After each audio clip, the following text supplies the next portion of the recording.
Guess which one? One thing wrong with the Davis baby. The most bizarre and brutal series. Hey, quiet! It's him again! The Mona! Darling, you can't rape a townie. Let me lick your pretty piggy cunt.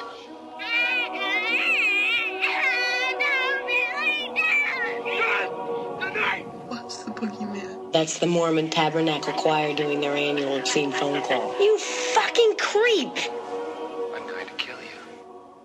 The caller is in the house. The calls are coming from the house. Hi, this is Tony O'Dell from Chopping Mall, and you're listening to The Hysteria Continues. Indeed you are. Welcome back to The Hysteria Continues, episode number 26, I believe. So although we're going out on Christmas Day, which is December the 25th, we're on episode 26, so we kind of misjudged that a little bit. But welcome to our Yuletide Wonderland. And in the background, a little bit of Alvin and the Chipmunks, I believe. And, of course, as ever, joined by Satan's little helpers, we have Erik from across the pond. How are you doing, Erik?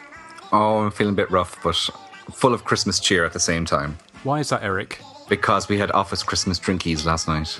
And what did you drink? I drank what possibly was a full bottle of white wine and then 4 rum and cokes in the pub afterwards. So, yeah. Right, okay. Yeah, and I was out in another, because I'm sort of halfway between two departments at the moment. I had more Christmas drinkies on Wednesday night as well. So, wow, okay. So have you got a rum and coke to hand? I do actually have a nice stiff one here beside me. Oh, so have I. How about you, Joseph? Have you got a stiff one to hand?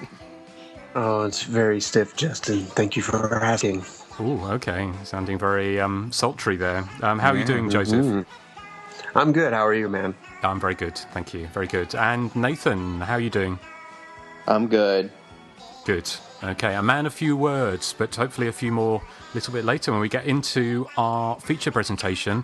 And because it's Christmas, what else could we do? Well, that's actually lots of films we could do, but we decided to do the granddaddy of the slasher movie, some would say, and that's Black Christmas from 1974, Bob Clark's classic.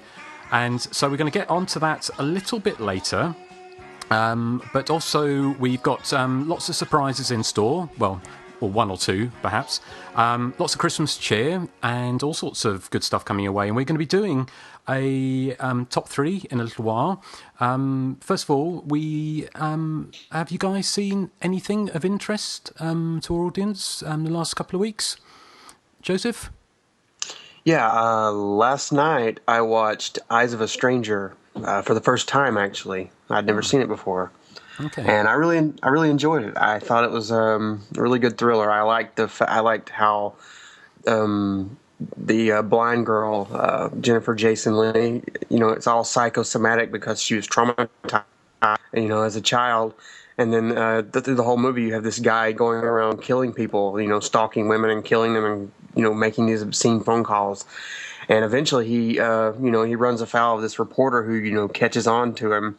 So she starts turning the tables on him.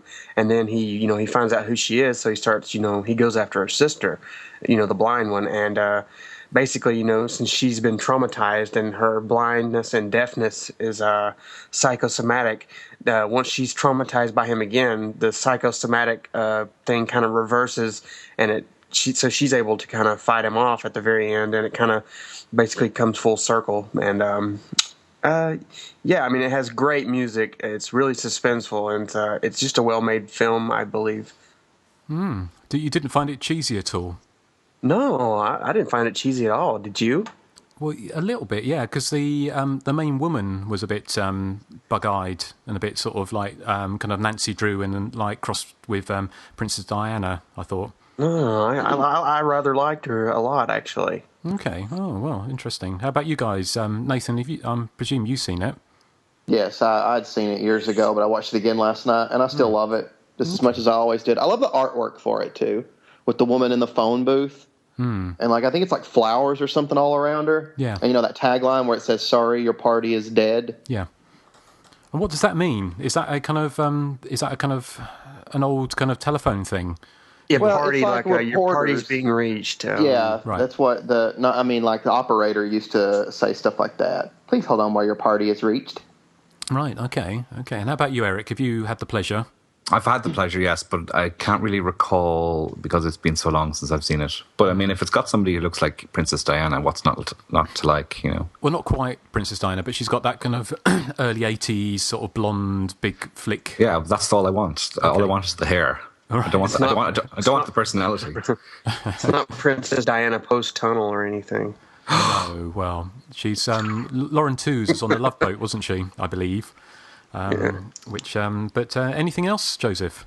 Yes, I also watched Shallow Grave for the first time, which I thought was pretty good. I mean, it had, this guy, he's a cop, and he kills a girl out in the woods. I think it's kind of accidental, and he gets witnessed by a bunch of girls, or by one girl in particular who's in a group of 4 out in the woods, but he basically finds out that someone saw him kill the girl, and he ends up getting off on stalking the other girls, trying to shut them up so they don't say anything. But it's a pretty good movie. I was with it until the end, and it just stops. And it needed an extra 10 or 15 minutes to kind of wrap things up, and it didn't. And it really kind of didn't sit well with me. But other than the ending, I enjoyed it quite a bit. Yeah, it's quite an obscure one, isn't it? Not to be confused with the Danny Boyle British Shallow Grave, which, if you've ever seen that, with the flatmates accidentally or trying to dispose of a body. Yes, it's quite good, actually. Yeah, yeah, it's a very good film. Very good film. Yeah, it's worth Ewan checking McGregor is in it in a very early role with his early 90s indie band haircut. Yes, indeed. So, okay, well, thank you, Joseph. How about you, Eric? Have you been watching anything of interest? Well, I've been out boozing most nights, yes. but I did see Dario Argento's more recent film, Do You Like Hitchcock, which I hadn't seen before. I've not seen that. Any good? It's on along the same lines as The Card Player. Did you like The Card Player? It's pretty bland, wasn't it? The Card Player. Yeah. Well, Do You Like Hitchcock is pretty bland as well. It has no style. It looks like it's really flat, made for TV look. Actually, it was made for TV, I think. It was, if I'm not mistaken. Yeah. It's very inconsequential. But I am still looking forward to seeing Giallo, which I still haven't watched. But I hear it's it's a major cheese fest. It's terrible. Yeah, I haven't. Have you seen it? Yeah. No, I haven't summed up the courage to watch it yet. Joseph has seen it. Yes, it's awful. Oh. Have you seen an episode of CSI? Only worse, I think. It's not even funny, no. I kind of blocked it from my memory, but I got to ask you something. Why do you keep asking me if I like Hitchcock? Well, have any of you seen the? I turn this into a trailer? Laurel and Hardy routine, I know. It's not going to take. Have any of you seen the Dracula 3D trailer that started to surface on the internet? No. How does it look? It doesn't look good. Doesn't look good. Okay. Yeah, David Felter posted about it on Facebook, but I didn't watch it. I don't know. I've kind of lost interest in Argento. Yeah, it's kind of. I mean, it looks okay. I mean, don't get me wrong. I mean, it looks all right, but it's basically they've done it, but it's to sell on at Cannes or one of the film festivals, so it hasn't got all the special effects finished yet. But the thing I really noticed was there wasn't any kind of camera work almost in it. It was all kind of static shots of things happening. There was no sweeping cameras or any fetishistic kind of shots of little things and bugs or gems or anything like that.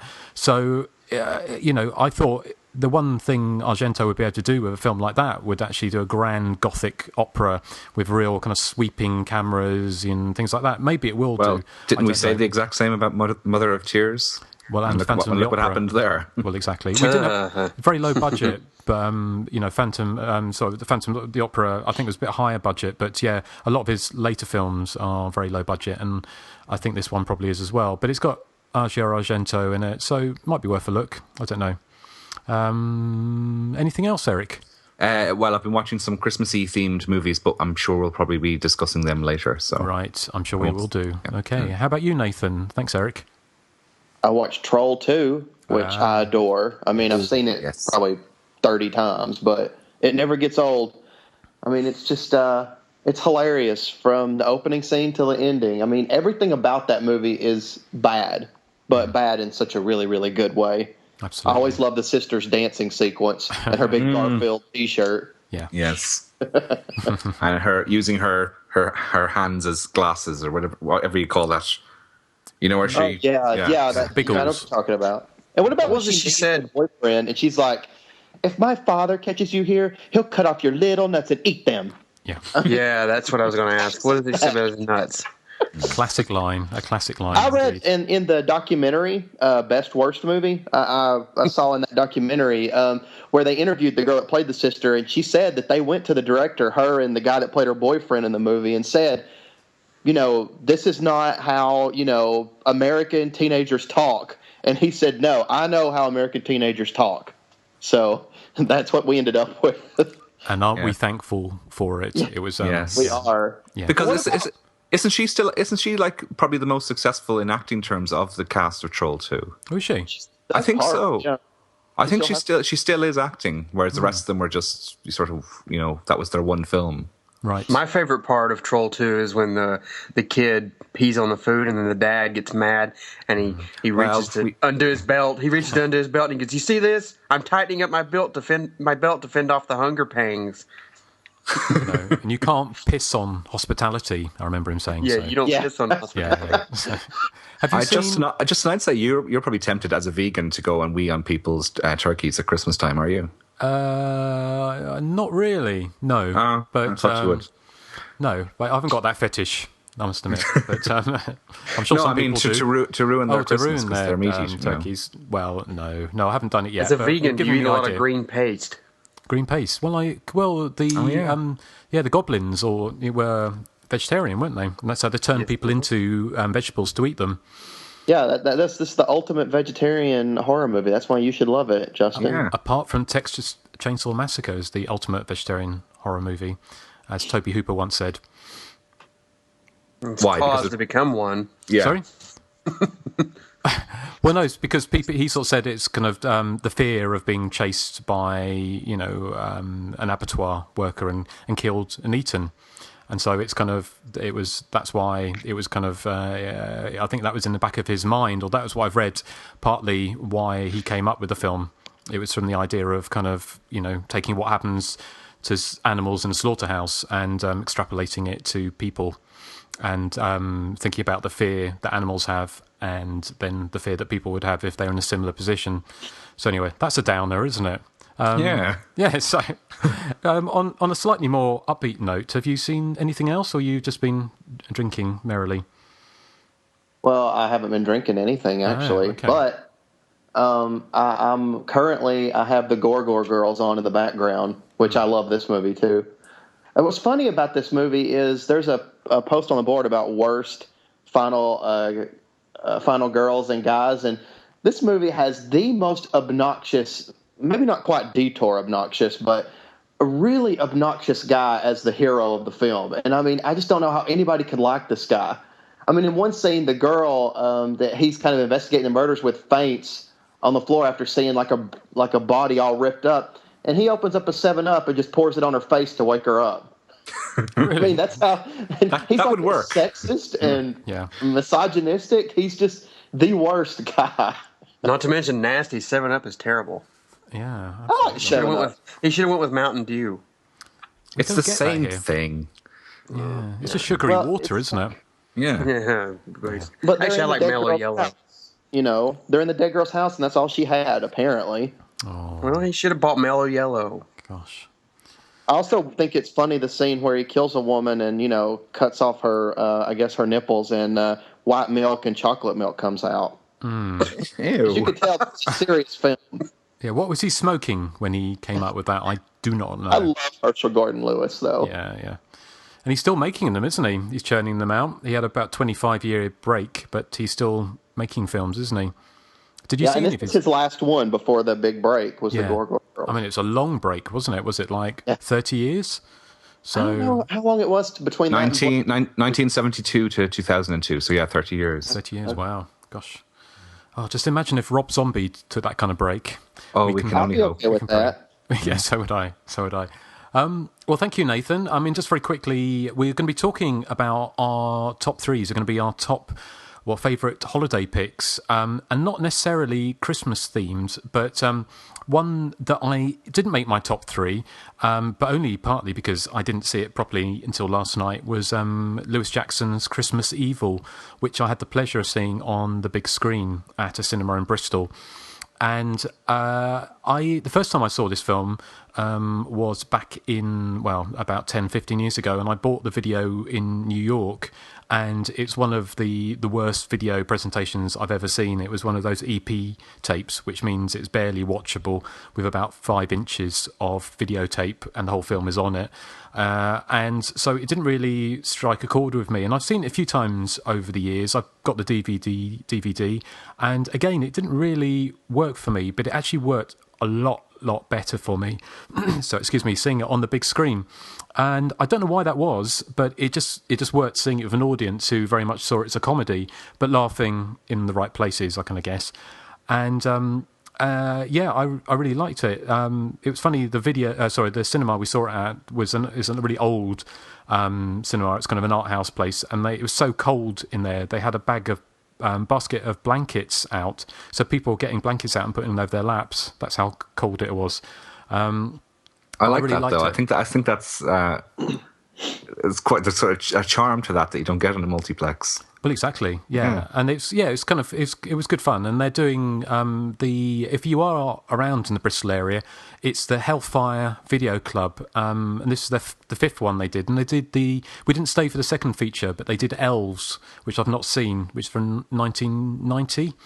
I don't know what it was about, but we had to leave after the first film. But they've done a giallo double bill, and they're going to do. They're looking to potentially do. What's that film? Boarding House. They're going to do Boarding House, double bill of something else. So yeah. So if you fancy coming over to Bristol, I'll let you know when that is. I'm flying out. Well, that is our recently seen. What we'll do now, I think, is play a little bit of another heartwarming Christmas song, and then we'll go into our top 3s. So we'll be back in a second.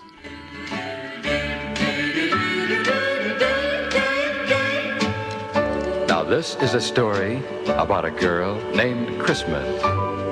In fact, her name was Mary, just a tiny little girl in an orphanage home, but she sure had a lot of burdens to carry.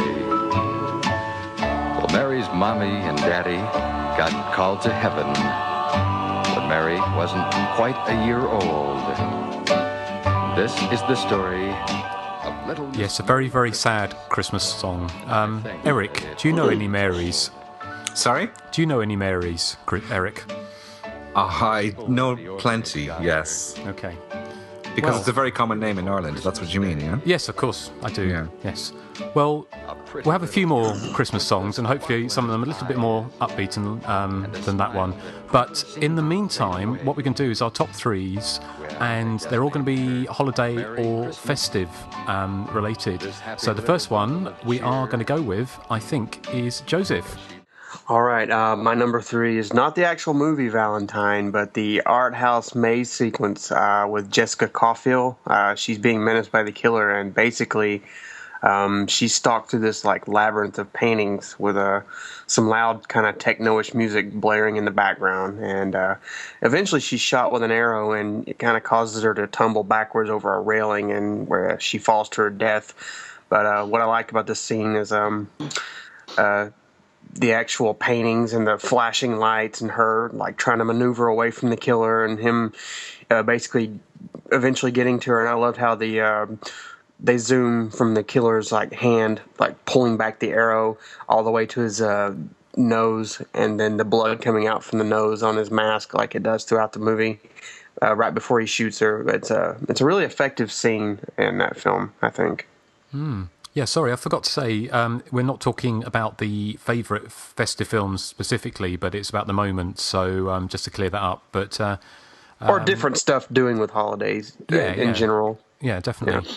definitely. But that's my number 3. Okay, well, thank you. I've not seen Valentine for a long time. I remember seeing it at the cinema, and I probably said this before, but I think it gets better with each viewing, I think. Yeah, I'd like to see it again, actually, because I remember it really was the tail end of the Scream boom, wasn't it? It was the film that kind of broke the camel's back, I kind of guess. It was the one film that did really badly, as I remember.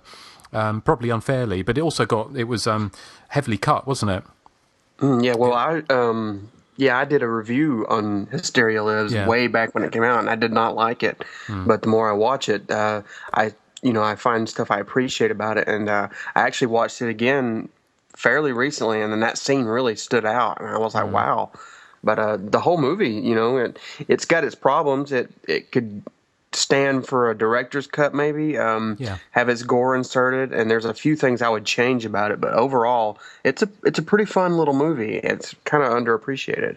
I agree with you. I think that it gets better every time I watch it. I like it more than I did before.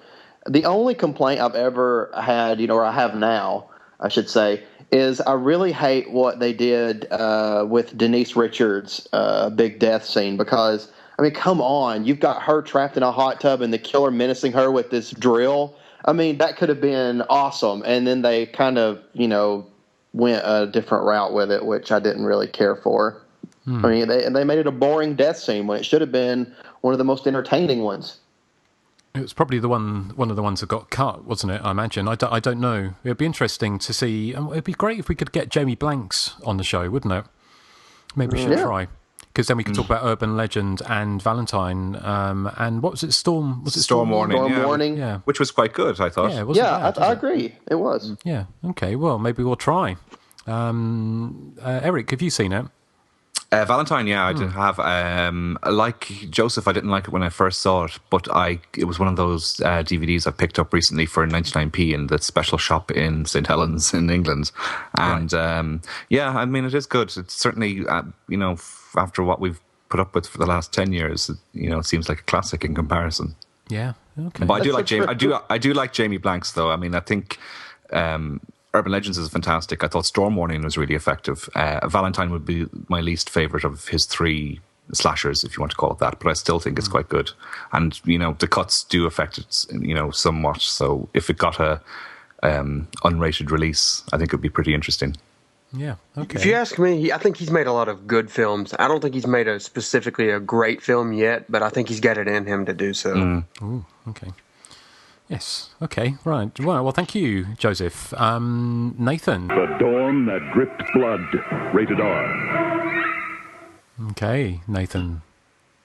First off, I love this movie. I think it's very underrated. And it's full of scenes that I really love, but it was hard to narrow it down. But I think one of the most effective scenes for me is you have Daphne Zuniga plays a college student who, her parents are coming to pick her up because originally she was supposed to stay with, her friends and help, clean out this old dormitory. But it turns out her grandmother's in the hospital, so her parents are coming to get her, take her to see her grandmother who's in the hospital. And, basically the dad gets beat to death with, this bat with nails in it, and the mom gets, strangled to death. And Daphne going to the car finds her parents' bodies and faints, and then the killer runs over her head.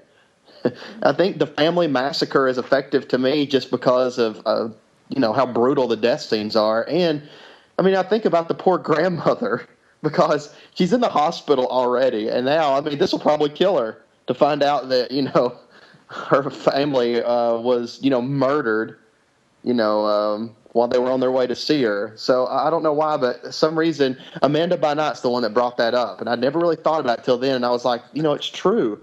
The grandmother's already in the hospital, and now she's going to find out their family's been brutally murdered. It's not a very good Christmas for her, I'd say. No. Probably not the best one she's ever had, I wouldn't have thought. But, yeah. Well, no, it's a good choice, because it's one of these... It's funny, it's actually some of these films you don't really think of as a holiday film or a festive film. Of course, this film, Dawn That Dripped Blood or Pranks, is set just before Christmas, isn't it? Although it's not especially Christmassy as such. I mean, it's not like a film like Christmas Evil that really goes over the top into celebrating Christmas. But it's it's definitely a festive slasher. So yeah, it's a good choice. I mean, of course it came out on Blu-ray. Was it this year or last year? And this year, and a really good version on Blu-ray, and it'd be fantastic to see more slashers getting the kind of treatment that the Dawn That Dripped Blood got. Was it from Synapse? Yeah. It was, wasn't it? Yeah. So, good choice. Presumably, Erik and Joseph, you obviously, I'm sure you've seen this film. Yeah, and for a long time, all I had was sort of a ninth generation VHS. So the Blu-ray came as quite a revelation. It's an effective movie. I mean, it has a really, really ballsy ending too. I mean, a lot of slasher films didn't go that route, but it did. Yeah, excellent. Okay, well, thank you. You know what I mean? Yes, I do indeed. We do. Well, the thing is, like, it doesn't work. Some movies can't pull it off, but Dawn That Dripped Blood was able to pull that ending off really well. Oh, I've got a new sound clip. Oh, you are awful, but I like you. So it's my new one for today. What the hell? Well, and I usually don't do that either. You get your first one in. Yes. Yeah, apparently. Yeah, well done. Okay, well, thank you very much. And Erik, your number 3 enigmatically hasn't got a sound clip, so you can tell us what it is. That's because I was too busy partying all week. It's a scene from the remake of Black Christmas, the Glenn Morgan 2006 version. Now this was rated 15s in the UK and Ireland, which usually means what you're about to see is quite tame. So I was really, really shocked when the scene comes along where a girl has her eyeballs plucked out. The killer eats one of her eyeballs, then sticks his fingers or her fingers into the victim's eye sockets and drags her along like a bowling ball. I just found it astonishing that this was a 15s rated film. And I mean, the original Black Christmas, which we'll be discussing shortly, is an 18s over here. Probably because of language, I'd say, more than anything else. But for it to get away with a scene of gore that would rival anything in Hostel or Saw into a 15s rated movie was quite astonishing, I thought. I mean, as we'd said last week, I think it's a fun movie. I know a lot of people think it does a poo all over the original, but I would disagree. Yeah. Well, no, we spoke about it last week, didn't we? And I was watching. I mean, we're talking more about Black Christmas, obviously, properly in a minute. But rewatching Black Christmas and comparing the two, because we've already talked about the sequel, is that just realizing that remaking the original shot for shot almost, or it just wouldn't work for a modern audience, rightly or wrongly. Doesn't mean I don't love the original, but I think they probably sat down and thought, well, can we do this, or is it such a hoary cliche now of the killer being inside the house, that kind of thing? What can we do with it? And they, personally, I quite like the direction they went with. So, and I was surprised as well, quite how gory it was. I mean, if you imagine a film like that, like Black Christmas, the remake, with that level of gore that had been released in the early 1980s, it would have been banned, wouldn't it, in Britain and Ireland? Definitely, yes. Yeah. So, even with its jokey tone, it still would have. Yeah. Cool. Okay. What about you guys? Because there was the other thing was they reshot stuff, didn't they? Because there was a different version released in Britain and possibly Ireland. Yeah, I'm not sure if that scene was in the US theatrical version. And then we got there's one character who gets her top of her head lopped off with an ice skate that we didn't see. We see it in the deleted scenes on the DVD, but it wasn't in the actual theatrical version. Yeah. She had a different death scene. I can't remember what it was, but. Well, I think that was the scene, like the scene you're talking about, that you picked with the eyes and eating the eye. Like, they changed her death scene for the U.S. theatrical release to the ice skate scene. It's the same character. Oh, is it? All right. Was it? Okay. Right, okay. Yeah, and then at the end, well, spoiler alert, at the end of the U.S. version, he gets impaled on a Christmas tree, whereas in our version, there's a scene at the end of the hospital. I can't remember how he dies, actually. What, in the UK version? There's an electrocution, I know, but I know that. Doesn't he gets the paddles, or whatever they are, to his chest, doesn't he? The electrified paddles? Or does he come back? Is that in both versions? I can't remember. Yeah. Anyway, we didn't see anyone impaled on a Christmas tree in our version. No. With the entrails wrapping around the tree. Yes. Which is a nice gory touch. close-up, Yes, exactly. You're very quiet, Joseph. You're not a big fan of that film, are you? Or... No, I've tried to, get into it for what it is, but I don't know. It just never sits well with me. Not a fan. No, fair enough. Okay, well, let's see if you're a fan of the next one, which is my number 3 holiday slasher moment. I know what you did last summer. Well, I love that trailer, and I'm not talking about the trailer apart from to say I can still remember seeing that at the cinema and being so excited to see that film in the wake of Scream and the resurgence of slasher movies, because I think we've spoken about it before, and back pre-96, being a slasher movie fan was quite a lonely pursuit because nobody else really liked them. They were pretty much forgotten, and when I started Hysteria Lives, even then, it was still, even though Scream had been out, it was still seen as quite a marginal subgenre. But I remember seeing that trailer and being very excited for it, and also being surprised how it's dismissed as trendy horror, in inverted commas.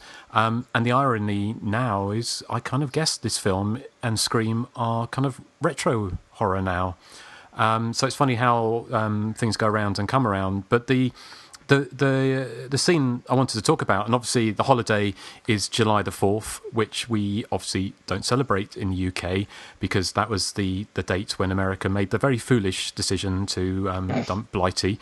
But is the scene where Helen, Sarah Michelle Gellar, is being chased by the fisherman, the killer, with a hook across the street in the town towards her sister's shop or the family shop, and her hammering on the door. And obviously, it's a kind of a rehash of the famous Jamie Lee Curtis scene running to the house where she's babysitting with Michael Myers chasing her. But it's always effective. I think it just works really well. And I really like this film, and I really like the sequel. I've watched I'll Always Know What You Did Last Summer once, and I don't think I'll ever become a fan of that. But I do enjoy these films, and I think the more they age, the better the vintage gets. And so that's my pick. What about you guys? Good choice. Thank you. Excellent choice, yes. I think I love that chase scene. I think it's really well done.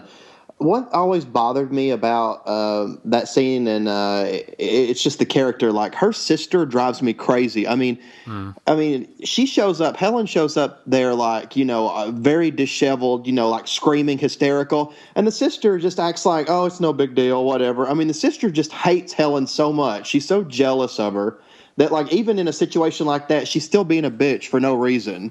I mean, and then she's like, go lock the back door, and she just walks to the back door like all casual. I'm like, oh, you deserve to die for being so stupid. She does. Was it in I Know What You Did Last Summer? There was a scene, wasn't it? They couldn't film with a police car. They redid it in Scream 2. Is that correct? Oh, I didn't know that. I didn't know that either. No. You know the one in Scream 2 where the where car she has crashes. to climb over the unconscious body. Yeah. Yeah. Well, I think I'm right in thinking they were trying to do that in I Know What You Did Last Summer, and they couldn't do it for whatever reason, whether it's budgetary or the directors couldn't do it properly or whatever, and so Kevin Williamson kept it for Scream 2. So anyway, that's some trivia. Might be true, might not be, but who knows? Joseph, what are your thoughts? Oh, I Know What You Did Last Summer. I'm still a little. I don't really care for the ending. I always thought it was a whodunit, and it basically is just that one guy. But that always kind of soured me. But I like the film, and I really like the scene you're talking about. I love when she's in that store, and there's all those. I guess they're not really mannequins. They look like they're covered in plastic. It's been a while since I've seen it, but obviously one of them is the killer. But one of my problems with I Know What You Did Last Summer, and not necessarily the sequel because I loved her in the sequel, but in I Know What You Did Last Summer, Jennifer Love Hewitt's character is completely worthless. I mean, she doesn't really do anything. I mean, Freddie Prinze Jr. has to do all the work against the killer, and she's much more effective as a final girl. And I still Know What You Did Last Summer, but I don't know. I bet you like her low tops though. Yeah, well, yeah, that's the only non-worthless part about her. But other than that, I like the film, and I really like the scene that you picked as well. Great. Well, thank you very much. And I think if you're a regular listener, you are either looking forward to this or you are dreading it. But what can we do? The people speak, and we flash. He's a cat. It's Eli Roth's Thanksgiving trailer, which is a kind of a fake trailer they used for the Grindhouse film. But I'd say it's probably the best thing he's ever done next to the first Hostel film, which I like and a lot of people don't. But what else can I say about it that wasn't explicitly sounded out in the trailer? I mean, this needs to be made right now. I mean, I love that whole this Thanksgiving, prepare to have the stuffing scared out of you. I love that whole voiceover, and I love just the gritty feel. It really does feel like an 80s slasher film, a holiday-themed slasher film. What do you guys think? Yeah, I love it. I would love to see it being made. Is there any news on it? Well, they keep saying that it's going to be made, and then they're like, oh, well, we'll get to it eventually, and they still haven't. I just, quit making all these other movies and make this. I want to see that right now. Right, yeah. I mean, I like it. The only thing I do think it's a shame. Is it Don Fontaine you're talking about, weren't you? The guy who does all the voiceovers. Yeah, Don LaFontaine. He passed away, yeah. Yeah, because the voiceover is good, but it's not authentic, is it? If you know what I mean. No, it's not quite as Don LaFontaine-esque, but it's pretty. It's still pretty good. It fits with the trailer, I think. Yeah, cool. Okay, right. I love it. I wish it was real. Oh God, I wish it was real. Oh, and I can't tell what is going on at the very end of that trailer. I mean, what's going on? Someone stuffed like a turkey. Yeah. Yeah, I get that, but I mean, what's happening at the very end? Is he having sex with the turkey? Yes. Oh yeah. Yes. He is. That's what he's doing. He's humping a turkey, basically. It's a human turkey. It's a popular Christmas tradition, no? In Ireland, maybe. Yeah. But, is the human turkey dead when he's doing it? Yes. Here's somebody making noise. I love. I didn't notice this before until we played the audio clip there. I never noticed they said coming this February at the end, which I thought was brilliant. It's Thanksgiving coming this February. Yeah. And I was wondering if they do make these films. When they did Machete, and which was kind of one of those fake trailers they turned into a movie. But I kind of guess they have to reshoot everything, don't they? Pretty much, yeah. They did for Machete. Yeah. Yeah, but all the scenes that are in the Machete fake trailer end up in the film, as far as I could see. Did they? Yeah. It's quite well put together. Yeah. Yeah, but I think Thanksgiving's the most authentic. When they're going for that retro look, I think Thanksgiving. Yeah, I mean it really does look like an old slasher film. Completely, and it looks really washed out. And I love the trampoline sequence. That's fantastic, isn't it? Yeah, really good. That reminds me of the scene in Cutting Class they did on the trampoline where the guy was jumping and then he sticks the flagpole through the thing and he lands on it. Mm. Ooh, ouch. Okay, right. Well, thank you, Joseph. Nathan, you get your own little. He's a cat. Silent Night, Deadly Night. I love the opening credits sequence. I kind of like the fact that they're playing this this kid's song, which actually kind of has like two meanings to it. I mean, Santa's watching, Santa's waiting. Can you hear him in the night? I mean, it sounds kind of ominous in a way as well. And I like how the blood splatters on the screen in classic 80s cheese fashion, and then we get that crazy music behind it. I think it's really good opening sequence to that film, which I love that movie anyway. I think it's amazing. It's a fun film, isn't it? It's a film I'd love to see on the big screen. I imagine that'd be a lot of fun. Yeah, me too. Yeah, okay. Well, I think, funnily enough, without preempting everything, but certainly my number 2 is actually the same film. So I'll talk a little bit about the film.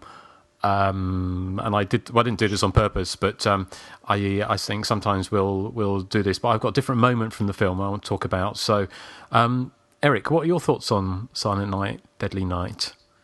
I actually do really like it. It's really, really cheesy, and it's impossible to see how people were offended by it back in the day, because it was picketed by the, Bible bashers.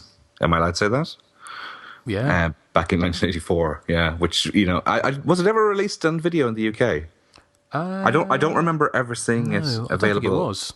I know the sequel was banned. But yeah, I mean, why the sequel will be banned, I don't know, but we might talk about that. I know why. Okay. This is terrible. Well, Joseph, what's your thoughts on Silent Night, Deadly Night? I love it. I love the antler scene. It's really cheesy, like Erik says, the whole film.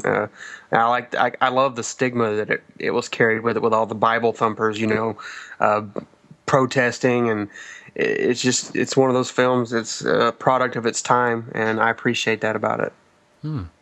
Okay, right. Well, 84 must have been a slow year because that's what they picked to protest. They're always protesting something. They're always bitching about something. Like Joseph and I live in the Bible Belt, and it's always complaining about something. So, that's what they picked at the time, I guess. I don't think it's as bad today as it was back then. It's not really that bad around here anymore.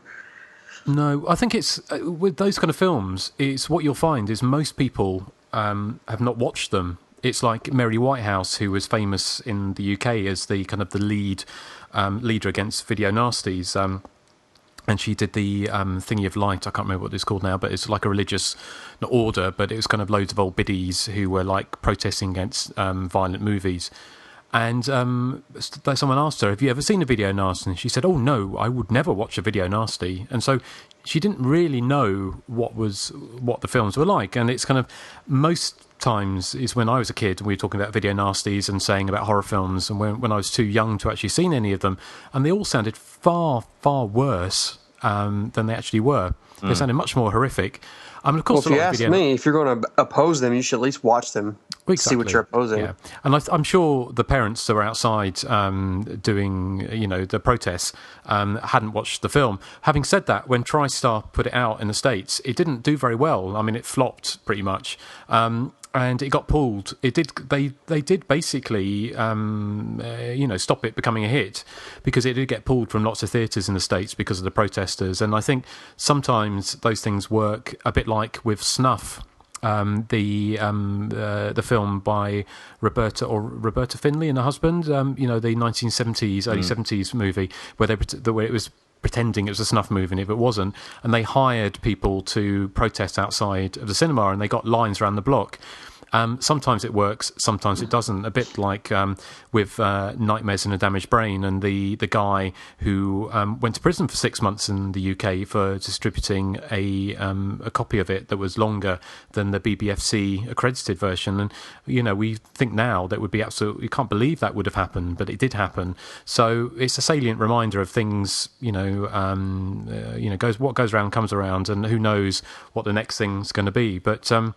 But I have a feeling Silent Night, Deadly Night is going to come up again. So, Erik, I'm going to give you a little bit. Do you want a little bit? Yes, please. He's a cat. Silent Night, Deadly Night Part 2, which I think Nathan described as awful. And I would agree there. I think it is awful. But that was me. Oh, sorry. Yeah. Nathan loves that film, probably. Yeah. He loves I love it. I was suspicious because it's so awful that only somebody like Nathan could like it. But no, in its defense, I do think the second half of it is quite fun. The first half, as people who have seen it will know, is all flashback footage to part 1. But that scene where he says "garbage day," he shouts it as if it's a well-known catchphrase, like something Arnold Schwarzenegger would say in an action film. Unless I'm mistaken, Garbage Day isn't a well-known catchphrase, is it, in the States? No. You don't go around saying Garbage Day to each other, no. I think the one of the things I like about Silent Night, Deadly Night Part 2 is that actor is so awful. His idea of conveying madness is just to open his eyes as wide as possible without blinking.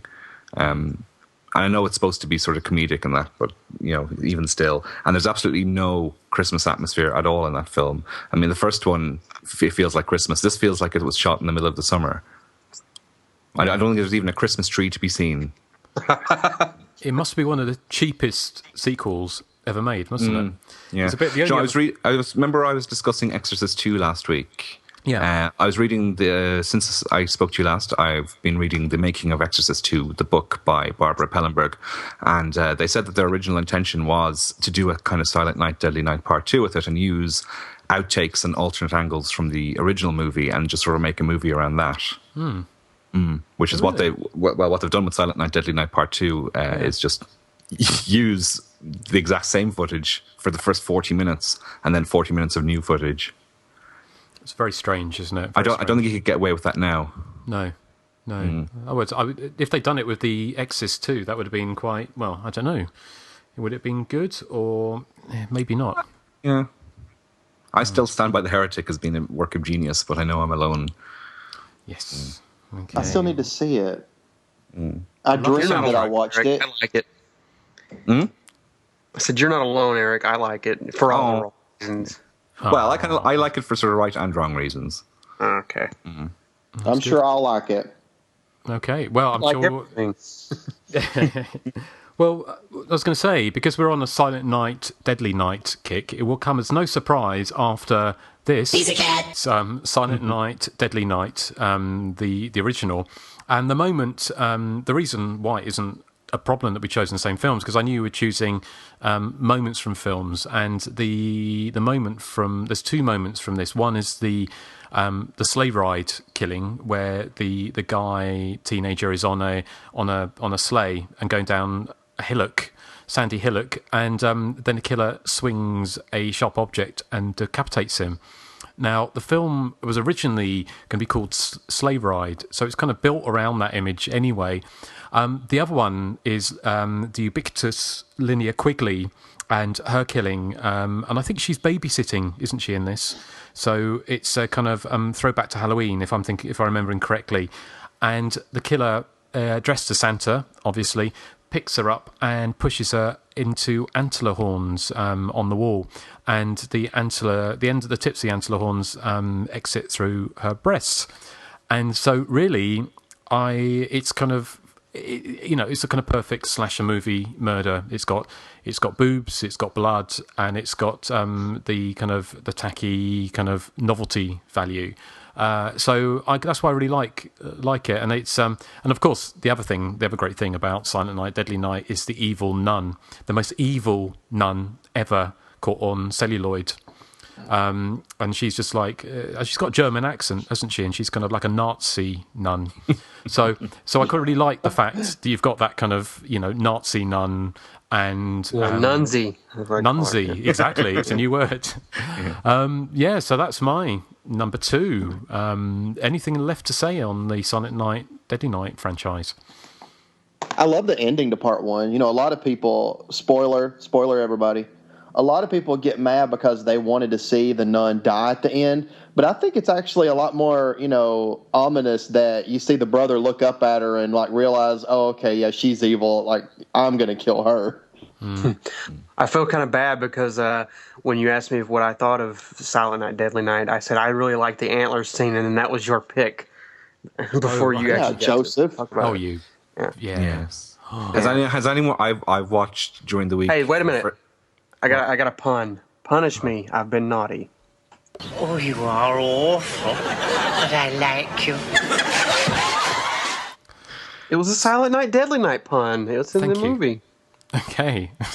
Has anyone seen part 3? I watched it for the first time during the week and thought it was beyond awful. No. I haven't seen it. Hasn't that got the killer in a coma with a kind of a bowl on his head? Yeah, it's played by Bill Moseley.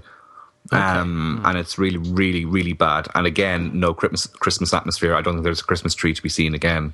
You have to have a Christmas tree in a Christmas movie. Yes, I haven't seen it either, but Reese Donnell submitted a review for it on The Body Count Continues, and I think he half liked it and half didn't. But it's one I haven't seen yet. I like the end movie tagline, Silent Night, Deadly Night 3, Better Watch Out. I think that's kind of I like that. Which was, of course, the original title for Christmas Evil, wasn't it? Yes. And it's Lewis Jackson's preferred title for his film. So we are coming on to our number 1. So the fairy on top of the Christmas tree for Joseph is this. Of course, we've already covered My Bloody Valentine to the hilt. So, I mean, what else can I say that hasn't already been said? I just think it's a really good moment of a kind of slasher movie exposition. Yeah, no, it's great. I mean, as like you say, we have covered the film in an earlier podcast about. How many did we do? We did We did 2 episodes for that film. We did, yes, and we had an extra mini-sode, didn't we? Yeah. So but one of lots of interviews for that particular film. Yeah. Yes. Which we've. So if you haven't heard those, go back and listen to them. Yeah, absolutely. God bless that cast. Because it's so hard to get interviews and to find so many willing to do it. That was awesome. Speaking of interviews, we tried for today, but things fell through, so no interviews this week. We are trying, though. It's not through lack of trying, is it? That's right. We do. We're on a bit of a kind of what's the right word for it? A bit of a dry patch at the moment, but we will get onto a wet patch, I'm sure, soon, won't we? Ooh. Yes. So, is there anything else to say about My Bloody Valentine? And I don't think I've seen it. Haven't you seen it? Really? No. Doesn't ring a bell. Seek that out, Eric. It's okay. I mean, I've seen better. Savage Water's a lot better. It's got Jensen Ackles in it. It's got who? Jensen Ackles is in it. or as Justin calls him, Jensen's ankles. Bend over. Yeah, but Justin, you committed blasphemy. You said you didn't like him in it. You are awful, but I like you. Sorry, I didn't catch that. What, blasphemy? Blasphemy. They've all got it. No, that's infamy, isn't it? Blasphemy for you because you said you didn't like Jensen Ackles in that movie. Did I? Oh, no, I did. You said he was bland. He was quite bland in it, yes. But, yes. He's not around to be a good actor, though. He's around for eye candy. Yeah, that is true. Which he fails on. No, he does not. Not everyone. I have no. I'm going to let you 3 girls, sort this out. I'm going to sit back here and drink some eggnog, even though I don't like eggnog. He's eye blandy, if you ask me. Oh, not everyone They can can't be all be Bob Bob Hoskins. Hoskins. Thank God. Okay. So, thank you, Joseph. I think we better move on swiftly to Nathan's number 1. Don't Open Till Christmas, which I think is an extremely underrated movie and deserves a lot more attention than it gets. Because you have to remember, it 'twas the night before Christmas, and all through the house, not a creature was stirring. They were all dead. I love that tagline. I love the opening credits sequence because actually it's a really creepy opening credits for such a cheesy movie because it's kind of an eerie version of Jingle Bells being played while you see this really weird looking Santa. It looks like a little statue or something, and then it gets lit on fire, and then I guess you realize it's a candle. It's like wax, and as it melts down, there's a blade behind it, which I thought was really well done, and I just love that music. But yeah, I love the movie too. God, it's so awesome. And what else can I say? It's that good. And it's coming out, isn't it, on DVD? It's out now, actually, on Region 1. I haven't got it yet. I keep on meaning to order it. It's got my quote on the front cover. Oh, I want it. I didn't know it was. What's your quote? I can't remember. Someone have a look. Okay. See what it is. But does that have special features? Do you know? Yes, it has a 52-minute documentary that was shot at the time. Okay, that's it. I must have it. Yeah. It looks amazing, actually, because I've seen clips of it on YouTube, but it's got Dick Randall, and it's following him around London, and while they're filming that, and not Slaughter High, but that kind of around before. It's obviously made before Slaughter High, but yeah, it's difficult to fathom that a film like Don't Open Till Christmas was shot in the UK at the same time. The whole video nasty debate was starting to kick off. So, yeah, it's here is your quote, Justin, on the cover of the Mondo Macabro reissue. It says, "Enough oddity, sleaziness, and mirth-inducing badness to tickle the fancy of any 80s slasher aficionado." Well, there you go. I still haven't got a free copy from them, so if you're listening, you think you would? Yeah. But I never do. But anyway. Okay. Yes. Well. Thank you, Nathan. But the reason I'm not going to go talk a little more about it is because the next choice is a very similar choice. My pick is also music related to Don't Open Till Christmas, and that is Caroline Munro, who cameos out of nowhere as herself in the film. I don't know if she was trying to launch a pop career for herself at the time. I think she was. Was she? Yeah, I think she was. Yeah. All right. Well, she appears singing that fantastically cheesy and catchy song, which I know Justin will hate, but I think it's brilliant. I really like it. I like it. No, I like it. Do you? All right. Yeah. I'm surprised. I put it on. So she appears in like this sort of red, shiny, tight dress in huge hair, singing this song.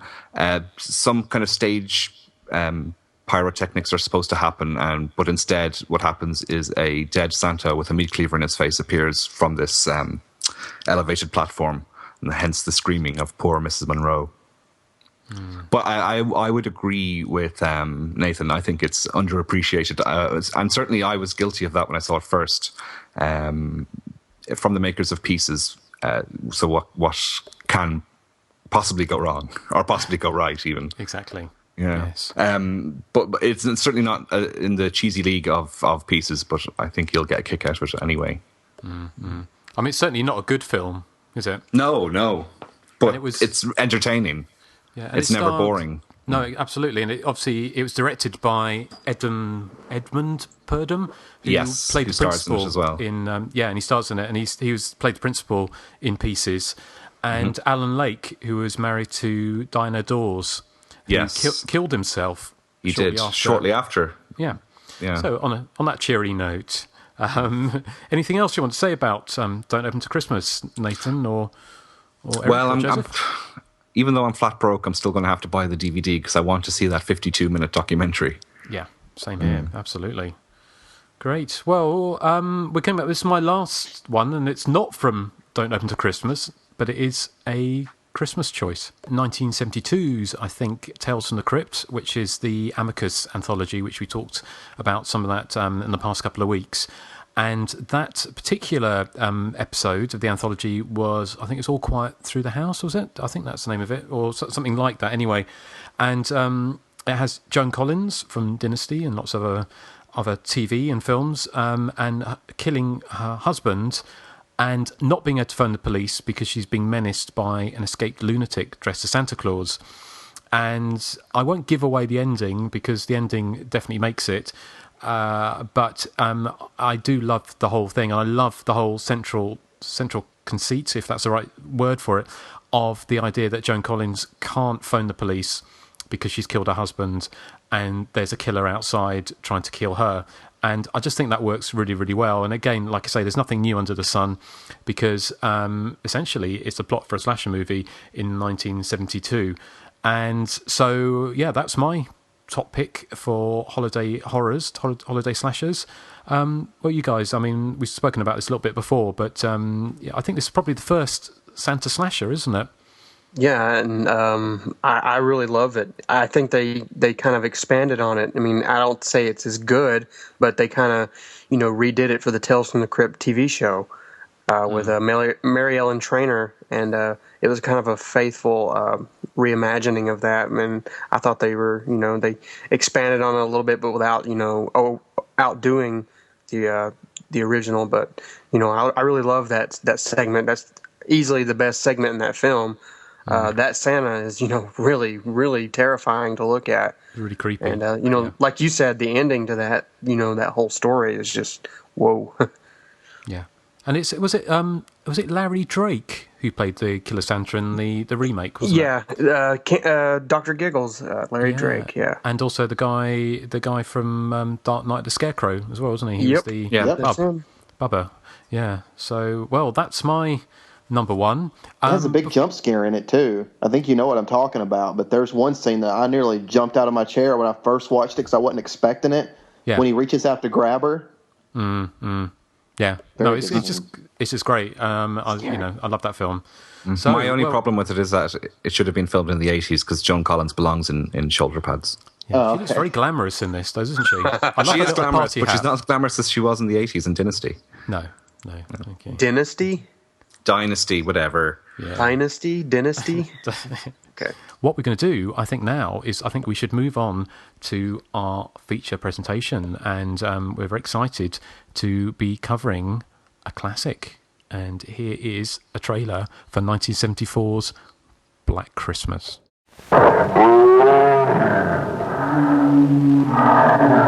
Remember those idyllic scenes out of your childhood? Crisp winter nights, sleigh bells, crackling Yule logs. Remember those. Remember them well. After Black Christmas, they'll never be the same again. Black Christmas. If this movie doesn't make your skin crawl, It's on too tight. Rated R. The college town of Bedford is receiving an unwelcomed guest this Christmas. As the residents of sorority house Pi Kappa Sig prepare for the festive season, a demonic stranger begins to stalk the house. A series of grisly, obscene phone calls start to plague the residents of the sorority, and soon they will each meet their fate at the hands of a psychotic intruder. As the police try to trace the phone calls, they discover nothing is as it seems during this Black Christmas. John Carpenter's Halloween may have paved the way for Friday the 13th to kickstart the tried and true slasher craze, but it was Bob Clark's terrifying Black Christmas in my eyes that truly shines as the greatest example of the slasher film, or proto-slasher if you want to get technical. No hyperbole here. Black Christmas is one of the greatest films I've ever seen, and is and always will be my all-time favorite slasher film. Many come close, some even try, but nothing has matched it. Yes, even Halloween, which I'm not knocking in the least. It deserves all the praise it can get. But for my money, nothing sets my teeth on edge like Billy and his blood-curdling phone calls, and Jess's fate with facing this faceless stranger alone on a cold, wintry evening in the isolated sorority house. Black Christmas, to me, gets everything right. The characters are rich in detail. Each possess very human qualities, and never once do they wink at the camera and signal that they're in a piece of fiction. Everything just feels real, from the pregnancy tug-of-war between Jess and Peter to Barb's insecure, foul-mouthed alcoholic character. And if I haven't already mentioned it, I will now. Black Christmas isn't just scary, it's actually really bone-chilling, even nearly 40 years later since its release. The fact that they, and I will be getting into heavy spoiler territory here, the fact that they decided to kind of leave the psychotic Billy as just some random psycho, without a face, without a motive, and without real closure to who he is, it's much scarier than, any film where someone rips off a mask and, exposits a lot of dialogue in rapid-fire manner. No offense to those types of films, I certainly love them, but for me, Black Christmas works so well because it's real. People are people. We don't often have everything spelled out for us. People die, and sometimes the psychos don't get caught. The final moment when Jess is left alone in the house, and that might be the tiniest flaw I could find, the fact the cops actually leave her alone, but I can easily forgive that. But the final moment when she's left in the house and the phone begins to ring for the last time, it's really exceptional. Black Christmas is truly an amazing experience, and I do have much more to say about it, but for now, I will turn it over to Nathan. Oh, Black Christmas. My second favorite movie of all time. It isn't quite Texas Chainsaw perfect, but it's very, very close to near perfection. Obviously, the phone calls are very scary, and in the intro, you played a clip where, he just says, "I'm going to kill you." And it's interesting because he's calling this like really obscene phone call and, just saying all kinds of stuff to them. And then when Barb kind of, gives it back to him, his voice just gets really calm and clear. And he just says, "I'm going to kill you." Because, through most of the movie, he doesn't actually talk to the people that he's, going at, that he's, harassing. He doesn't actually talk to them. It's more like he's given a dialogue of his childhood. That was the only scene I could think of where he actually, is talking to her, telling her he's going to kill her. I thought that was very, chilling. And I'm very sorry if you hear noise. My cat has gone insane. Settle down. You show that pussy who's boss. Yeah, exactly. She's running down the stair railing. My God. A pussy possessed. He's a party cat. Yeah. He's a cat. Anyway. Messing with Nathan, he's a cat. She's upset. Oh. And one thing, I get a lot of people who say, that they don't understand, what the phone calls mean or anything, and I just want to take this moment to educate people. Billy, when he was a kid, had a baby sister named Agnes, and he molested her. And through his fear that she was going to tell what he did, I take it he either killed her or, he did something really, really bad. I'm thinking he killed her. And his parents come home and found out, and, that's when all hell broke loose. And I'm guessing he tried to kill his parents as well. That's basically his childhood. And you could piece that together if you've seen this movie 50 times like I have. Yeah, I'm glad you're spelling that out for everyone, but I don't think it's nice that you spelled that out, but I don't get a lot of people who don't understand that. I mean, it's right there. I mean, if you listen, it tells a story. Yeah, but I'm watching movies with Jamie and Scott. I mean, yeah, that's true. what's that? Well, what's that mean? What'd that mean, huh? Yeah, oh my God! Not to get off on a tangent here, but Scott, he is the biggest know-it-all I've ever seen in my life. Anytime we watch a movie, he's like, "Wait a minute, those bullets wouldn't fit that gun. Wait a minute, it says this was set in 1945. That airplane right there, I know that's from the 60s. Wait a minute, how about that movie was filmed in 79. That's an 81 convertible." Corvette. That was last night, by the way. Well, and last night, and then what was funny is later, during one scene, he wanted to tell us something else that was wrong, and he was like, "Oh, I saw another faux pas the movie made," and I was like, "What? That lamp in the corner's from 91?" I mean, he's just oh God, he's such a know-it-all. Anyway, I digress. For Christmas, I'll get him a muzzle. There you go. Yeah, and the movie's just very, very creepy. You know, it has this overlying sense of dread, even during the that kind of comical scenes. You know, there's always that body in the attic that's just like there to remind you of the horror that's awaiting these unfortunate girls. And of course, the ending is very chilling. And I mean, there's not a whole lot more I can say about it. It's just a near perfect film. How about you, Justin? Yeah, well, I love Black Christmas. I mean, I saw it when I was a kid on TV. And famously, well, not famously, I think I've spoken about this before, saying that when it played originally on BBC, like the terrestrial TV, probably back in the, late 70s, early 80s, the swearing, they played the wrong version, and I've talked about this before. And before I talk about it a little bit more, I've just got another quick trailer here, which has got some interesting changes to dialogue, and see if you can see what they've changed here.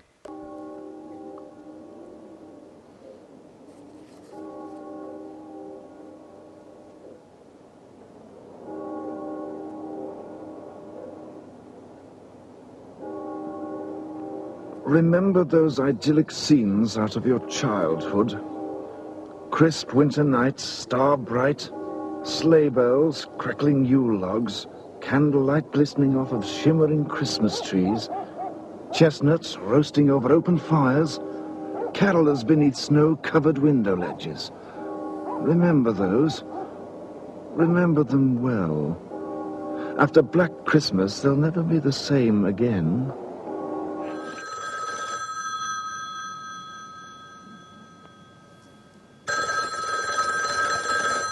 A high school girl's been murdered. Mr. Harrison's daughter is missing. And now at the house where she lives, the other girls are getting obscene phone calls.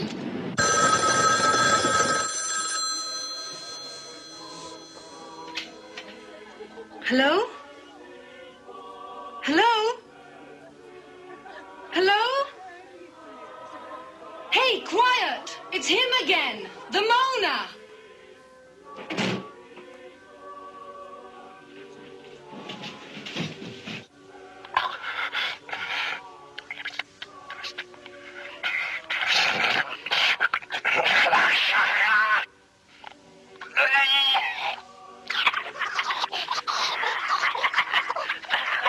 He's expanded his act.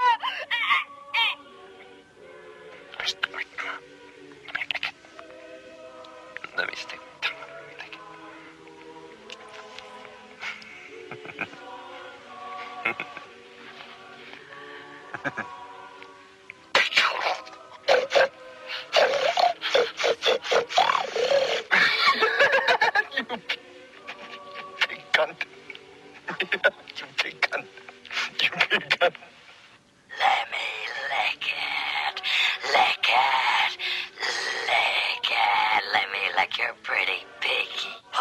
You fucking creep! I'm going to kill you.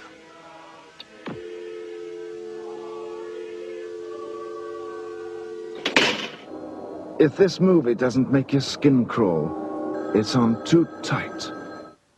Yes, well, did you notice the change? Yes. They left out the C word. They changed they changed that a C word, even though they used the C word twice before it. So when I saw it originally on BBC, and they left the C word in, and no one had ever said the C word on BBC One ever before that. And the next time they changed it, they re-recorded some of the stuff. And my little surprise for everyone is I've got the recording here from this next time the BBC showed it in the late 70s. I was going to play a little bit of it here.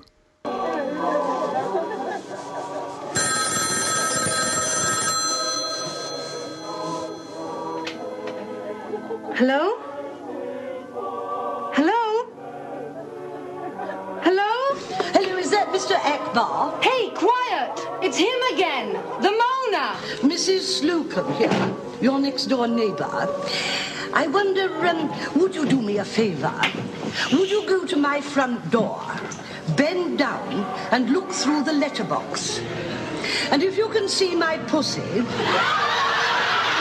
would you drop a sardine on the mat? Expanded his act. Could that be one person? No, Claire, that's the Mormon Tabernacle Choir doing their annual obscene phone call. Well, there you go. I noticed the difference there. Did you notice the difference? Yeah. See, actually, Justin, when you said I got some dialogue additions, I thought you were going to say, "Quiet, it's him again, the moaner," and then a toy was going to come on or something. Yeah, that'd better, though. That'd be typical of you. So you surprised me, old man. You surprised me. Well, I'm glad Mrs. I did. Slocum. Sorry? I love Mrs. Slocum. Oh, she's wonderful, isn't she? But Yeah, it's she only is. because of the change, when they changed it to pussy in the previous one, I thought, well, who else would have a good pussy joke? And what I'm planning to do is a little Christmas present for people on the website is actually do Mrs. Slocum's pussy versus Black Christmas on YouTube, and put in lots of pussy talk while the video of them all standing around looking appalled. I think it'd be quite a nice little thing, wouldn't it? So, but anyway, that was my little Christmas present for you. But as far as Black Christmas goes, I love it, and I still watched it the other night, and I still really, really love it. The only thing I would say, if I was going to be critical of it, is now I could see how, for a modern audience, it probably would be a little slow in some ways. I think, watching it again, maybe because I knew what happened, there was bits it could be tightened up a little bit. That's the only criticism I could possibly have of it. I also love Mrs. Modern Mac. audience. Well, yeah, I 70s movies are always a little bit more deliberately paced, but I think there's bits in it where, for instance, you've got like the Margot Kidder character who it just vanishes for half the film. But apart from that, it's pretty much the perfect slasher movie, and I love it to death. And it's got peppered with incredibly scary moments, which is you just don't really get anymore. So yeah, I love it. How about you, Erik? Yeah, I love it too, I have to say. What I found surprising about it is it really hasn't dated at all. For a film that's 30, well, same age as me, it's nearly 38 years old at this stage. It's still suspenseful, and the humour in it I find really terrific. Margot Kidder to me is the standout actress in the film, without a doubt. Every moment she's on screen, she's hilarious. But that's not to say the film is sort of overrun by comedy, because it's not. It doesn't have any sort of slapstick, and the comedy comes very naturally just from the interaction between the different characters. I would not consider it my favourite film of all time. I'm more of a fan of the more traditional slasher like Halloween and Friday the 13th, but I do love Black Christmas. Probably the reason for that is I came to Black Christmas quite late. It was not something that was readily available on VHS when I was growing up, and I didn't see it probably till the mid-90s, again on television, like Justin did. But I do love it. I'd love to see a really, really top quality print of it, because the DVD I have is a bit naff, and I hear that the Blu-ray that came out in the States a couple of years ago isn't up to scratch really either, because it does get quite dark in places, but I suppose that suits the tone of the movie, and it's probably the most Christmassy of all the Christmas slashers. I mean, I was talking there about how how Silent Night, Deadly Night Part 2 and what was the other one I was saying? Didn't have any Christmas atmosphere. Part 3, I suppose, as well. Didn't have any Christmas atmosphere at all, whereas this one it really, really feels festive, if that's the right word you can use for a horror film. But I do love it. And as you said, Justin, it is quite slow. A modern audience, I don't think, would take to it in the same way that we have sort of grown up with it in the 80s and 90s. Well, the 90s for me. You do need patience with it, definitely. And it's not a gore fest either by any means. But there's that scene with where Margot Kidder is murdered. It seemed very Dario Argento-esque to me. I don't know if anyone picked up on that with all the glass ornaments. It was like, it reminded me of maybe sort of the tail end of Suspiria. Yeah, well, I suppose the bird with the crystal plumage was quite a big drive-in hit in the States, wasn't it? So I imagine Bob Clark would have seen it, and so I'm sure he probably did sort of take elements from those other films, because again, as we always say, that no film's made in a vacuum, so something probably influenced Bob Clark. This idea, and especially the fact is Bob Clark is more really known for comedy, isn't he? Yeah, that's what surprised me, because he went on to do the Porky's films, which is a genre of comedy I really don't take to at all, and I'm surprised that he's so restrained in Black Christmas. I mean, there's great humour with, especially when the house mother seems to have a little flagon of whiskey, stashed in every possible place. Inside Justin does that. He keeps whiskey hidden all throughout the house. In the cistern. Yeah. Not anymore. I've drunk it all. Yeah. Has anyone ever phoned up the police and given their phone number as fellatio? Is that the phone number? Is yeah. Did this morning. Oh, yeah. Did they fall for it? Yes. They're coming to get me. Ooh. Ooh. Oh, you are awful, but I like you. Do you know what that's from? I don't think Erik probably does. Do you, Erik? It sounds like Kenneth Williams, but I can't be sure. This is your area of expertise rather than mine. Yeah, so it's Dick Emery. Oh, right, yeah. Yes. So, but that's who that is. Okay. Yeah. I don't know who that is. You don't know who that is? No. Oh. Well, I shall and speaking of Mrs. Slocum, you may need to sit down for this, Justin, but I've never, ever, ever, ever seen an episode of Are You Being Served? You're joking. Eric. No. Whoa. My goodness. I know. That's incredible.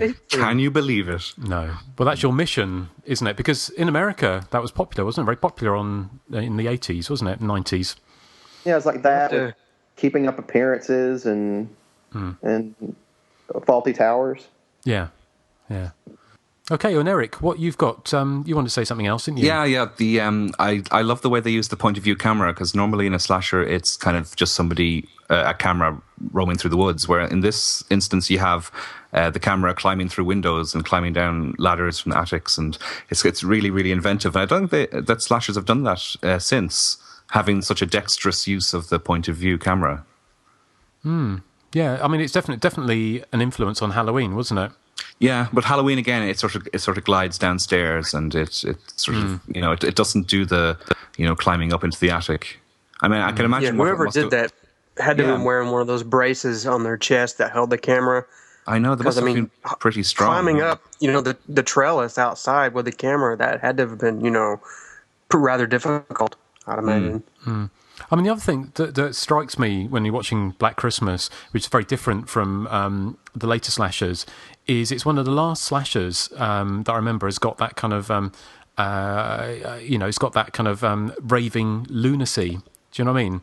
That kind of, like Michael Myers is, and Jason Voorhees are kind of studied versions of passive aggressive in some ways, almost, because they're very aggressive, but they're very reserved, whereas the killer in this is a raving lunatic, isn't he? So, he's very which is kind of outspoken. Yes. Yeah, which is kind of an old-fashioned, in some ways, I kind of guess, version of an someone with mental illness, and a potty mouth that would put Eddie Murphy to shame. Oh yeah, I know. So, but we're going to come back. I love how. Sorry, go on. Go on. I love how flawed the heroine is in it too. I mean, you think about it. I mean, I really like her, but she's really kind of a bitch in some scenes. I mean, like, she does not have any consideration for, like, Peter's feelings at all regarding the baby. I mean, I understand her point of view, but she's also very selfish. I mean, like later when he calls her a selfish bitch, you know, he goes, "You're talking about killing a baby as though you were having a wart removed." It's so true. I mean, it's like kind of an afterthought for her. Like, oh yeah, I'm just going to abort this baby. I don't care what Peter thinks. Well, the thing is about her is that she has that kind of demeanor where she's not doing it just out of pure hatred. She's doing it because she feels it's the right way. I mean, it makes her come off as a bitchy, but you know, it's more realistic that way. You know, that she's doing it for the right reasons rather than the wrong reasons. Yeah, and I like that she went that route. I just think that she feels like a real person that way. Where yes, she's kind of selfish, and it definitely is kind of bitchy, but like not like she's not meaning to be. That's why she's such a well-written character. Mm-hmm. Definitely. Before we get onto the feedback, what are your thoughts about the identity of the killer? And because there was kind of obviously lots of controversy, and there's kind of it's left very open, isn't it? That Peter, you know, as we said with spoiler, it isn't the killer because she kills him because she thinks he's a killer. But obviously the ending is her on her own, the phone ringing, which is to indicate that the killer is still there. Well, you see him in the attic too, because when the cops leave the house, you hear him going, "Agnes, it's me, Billy." Like he's still in the attic, and you see him rustling around up there. I mean, do you know what the original intention was? Because I've got a feeling. Well, some of the facts I got about the film. Now, this may be, you know, old hat to some people. It may be news to some, but basically, after seeing the ending of the film, some of the studio executives asked director Bob Clark to change the ending. The proposed idea was to have the cops, you know, leaving Jess alone with Chris, who was Claire's boyfriend, and she wakes up and he says, "Agnes, don't tell them what we did," and then he kills her. But Bob Clark didn't like that idea, and he insisted that the ending, you know, be ambiguous. So I think he always wanted it to be ambiguous. Do you think? I think that would have worked quite well, wouldn't it, as an ending? Yeah, I mean, it would have been a good ending, but I mean, it is kind of, you know, creepy, you know. But I prefer the ambiguity. Yeah, actually. No, fair enough. Okay, well, should we talk? We can talk a bit more about it, and we can also talk about some of the background information behind the movie. We'll just take a little break for a little bit more of John Waters' Christmas, and here we go. Ooh, here comes Fatty with a sack of shit. Here comes Fatty with a sack of shit. Here comes Fatty. So another heartwarming carol for our audience. I love that song. I've never heard it before, but it's now my favorite Christmas song. It's a little too country for me, but I like the lyrics. Yeah. Well, you're quite anti-Christmas, aren't you, Erik? Yes. There. Just the whole pressure to purchase consumerism. Yeah, to go. Things. I mean, I don't mind the exchange of presents, but to the excess it bothers me completely. Well, here's the thing I don't like about Christmas. I don't like the fact that when it gets closer to Christmas, people start celebrating it in like November. I mean, all throughout the month of November, people are already putting up decorations. Yes. The radio's playing nothing but Christmas songs. I hate that. You know, I can understand. That in October. Yeah, I can understand that, you know, doing that all throughout December because, you know, it's Christmas month. But when they start doing it at the end of October and all through November, I really get irritated. Well, it's kind of encroaching on Halloween. Halloween gets the shaft. Yeah, exactly. It does. And that ain't fair, is it? No, it's not fair. Not fair. Are you taking a piss out of my accent? Yeah, I think it is. I did. I had to. It's Christmas. It's the season of giving. I'm giving you a wonderful impersonation of your accent. So I'm going to do the same for mine. It'd be more like hi. I'm really bad at accents, and I can't do them at all. Do Joseph's accent. Go on. I want to hear you do Joseph. Actually, Erik could probably do it. He's pretty good with the accents. He could do. You have a pretty mouth. Is that? You have a purty mouth. That's how purty you mouth. Okay. I like Eric's accent too. Oh, Erik gets his accents up real well. Go on then, Nathan. Do Erik's accent. Me? Yeah. Oh my gosh, I don't think I can. I can do your accent maybe better than I can do Erik's. Well, go on then. What's my the only thing of Erik's I can do is. I just think of, and we have here Nathan, aka Axe to Grind. The only thing of Erik's I can do is when he called when he said something about Greg, and he called him Grant. Grant, yeah. That makes me sound British. Grant. Sounds British. Grant. I like to dance to Lady Gaga. Well, okay.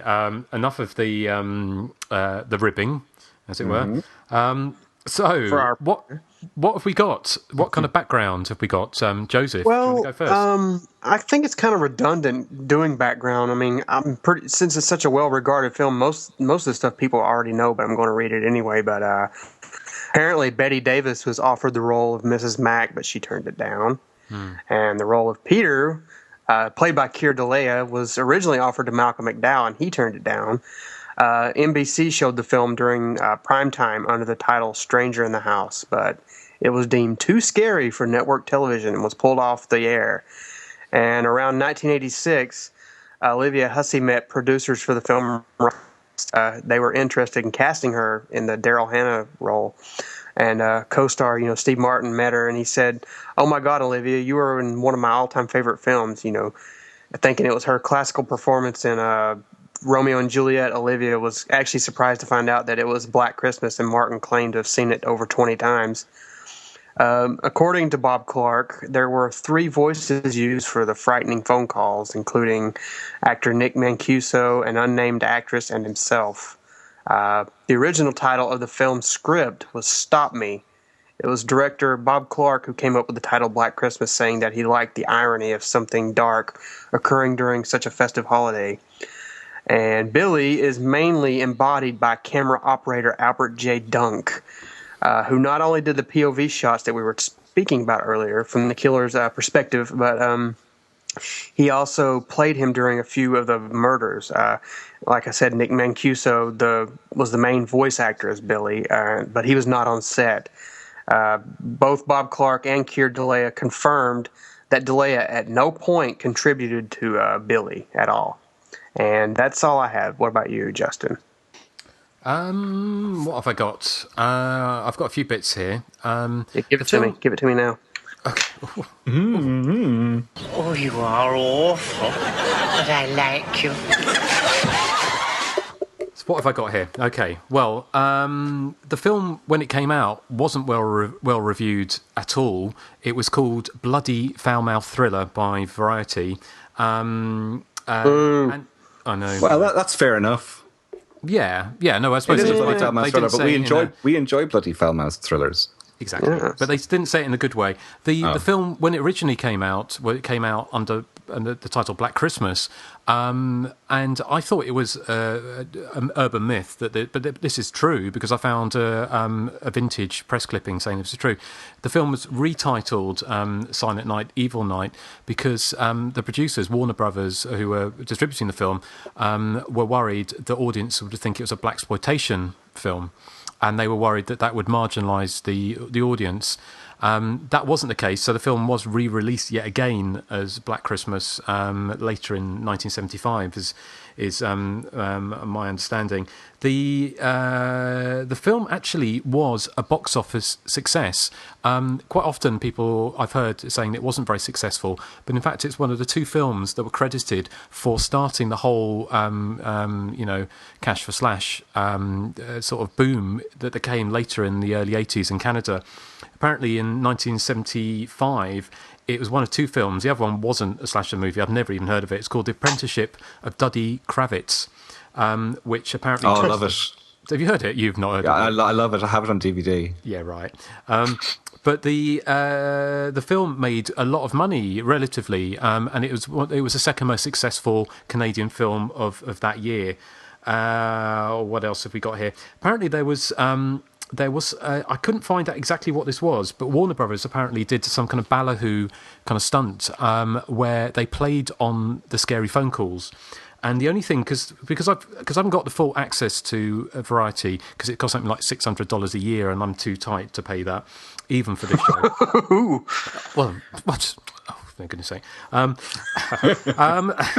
It's what they did. It just says, so all you get little snippets of these things when you search for it on Variety, and it says Warner Brothers pulled a vintage ballyhoo stunt out of the vaults and wound up overwhelmed by the response.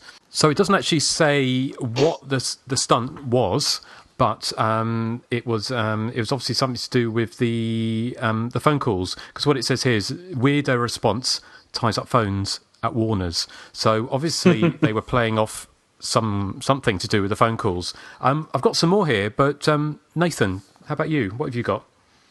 Well, I have two things. All right. The first is, earlier. I know. Can't believe. Hey, I need a drum roll. I'm going to give him a. It's amazing. He's a cat. There you go. It's a special. That's my drum roll. That came out of nowhere. Well, earlier y'all were talking about the unique shots in the movie of the climbing and stuff. The camera operator, Burt Dunk, actually designed a camera rig that attached to his head, and that's him climbing in the climbing scenes. Okay, yeah. And also, this movie was directed by a man named Bob Clark. That's my second piece of trivia. Oh, thank you. Oh, did it? Didn't know that. Oh, and he went on to do a Christmas Story? Didn't he also direct the new movie with that person in it? Ooh, yeah, he did direct the new movie with that person in it. New Year's Eve. Yeah. No, that was... Yeah, that one. No, Bob Clark is sadly not with us anymore, is he? No, sadly. No. So he was killed in a rather unfortunate manner as well. Yeah, he was. Yeah. It's a car accident, wasn't it? Yeah. Did anything... Sorry. Oh, I nearly swallowed something there. Oh, for goodness sake. Yes, that's a very good one. Wouldn't you agree, matron? Oh, they never hey, go you set it up. Well, I honestly, I sometimes when you swallow something unexpectedly. Yes. Yeah, that's what happened there. So okay, we'll move on. Nathan, have you got anything else for us, or was that your real number two? Well, actually, this isn't much trivia, but the woman that played the house mother worked with Bob Clark previously in Deranged. Okay. Yeah, thank you. All right, well, thank you very much, Nathan. How about you, Erik? What have you got for us? Yes, I've got a few things here. Apparently, Gilda Radner was originally attached to play the role of Phil. Of course, she went on then to be famous in Saturday Night Live, and wasn't she married to Gene Wilder? Gene Wilder, Gene that's Wilder. it. Okay. Yeah, but she was attached right up to almost a shooting point, but then she had to leave to start work on Saturday Night Live, so she was replaced by Andrea Martin. Edmund O'Brien was originally supposed to play Lieutenant Fuller. Now, he's not an actor I'm that familiar with, but apparently he won an Academy Award for The Barefoot Contessa. He was also in The Fantastic Voyage, a classic 60s science fiction movie, and The Wild Bunch. But he was in the later stages of Alzheimer's, or the early stages even, of Alzheimer's, and wasn't really up to the task, so he had to be replaced by the wonderful John Saxon. Bob Clark was thinking, but it never got past the thinking stage, of doing a sequel where it was set around Halloween, and it was going to be called Halloween, and it was the killer escaping from the mental asylum he was put in at the end of the first film, and then going back to the same sorority house, but this time setting it, on the October 31st instead of Christmas. But that never got anywhere, and of course, that would have been fantastic. Would we have had John Carpenter's Halloween if that had happened? Yeah. We would have, and it would have been called The Babysitter Murders, probably. Yes, probably. Title. Yeah. Would we have had The Babysitter Murders 3 Season of the Witch? We might have. I don't know. Might have done, yeah. Okay, my final bit of trivia is that Margot Kidder, who I think is utterly fantastic in this, and in the Superman movies I love her in as well, she won Best Actress for this role in Black Christmas at the Canadian Film Awards in 1975. Okay. Well, no, thank you. Nathan, how many people have we met from Black Christmas 2? John Saxon and Margot Kidder. Anyone else did we meet? I think that's it. I mean, I don't really count like people we've met through Facebook.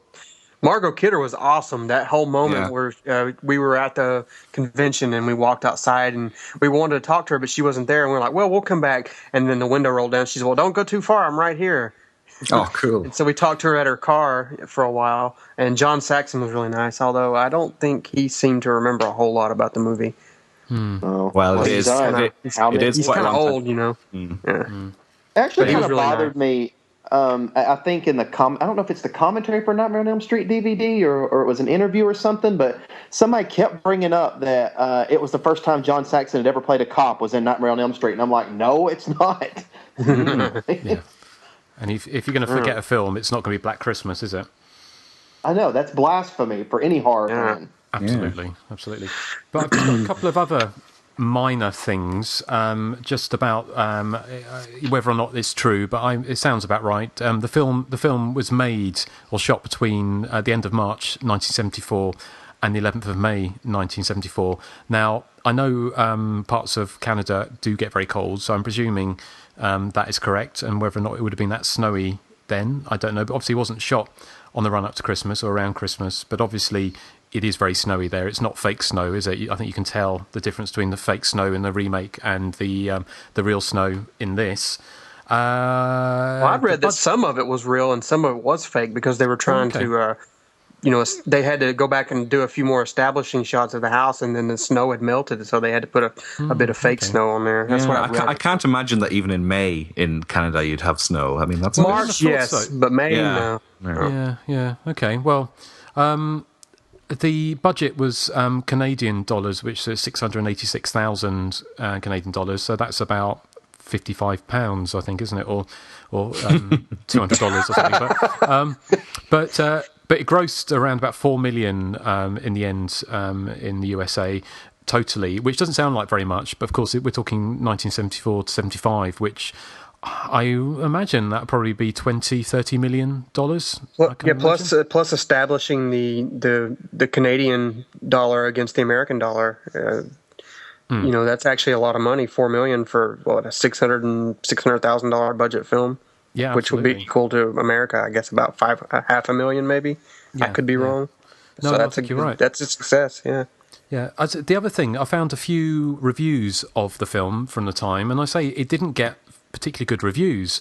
It was successful. It did find an audience, which kind of goes against a lot of what I found when I read about the film, that it was kind of a bit of a sleeper and didn't really do much. I suppose the definition of a sleeper film is a film that makes money but doesn't do it in a big kind of a massive all at once kind of thing. But the New York Times review said Black Christmas, which landed on local screens a year after its release in Canada, where it was produced, is a whodunit that begs the question of why it was made.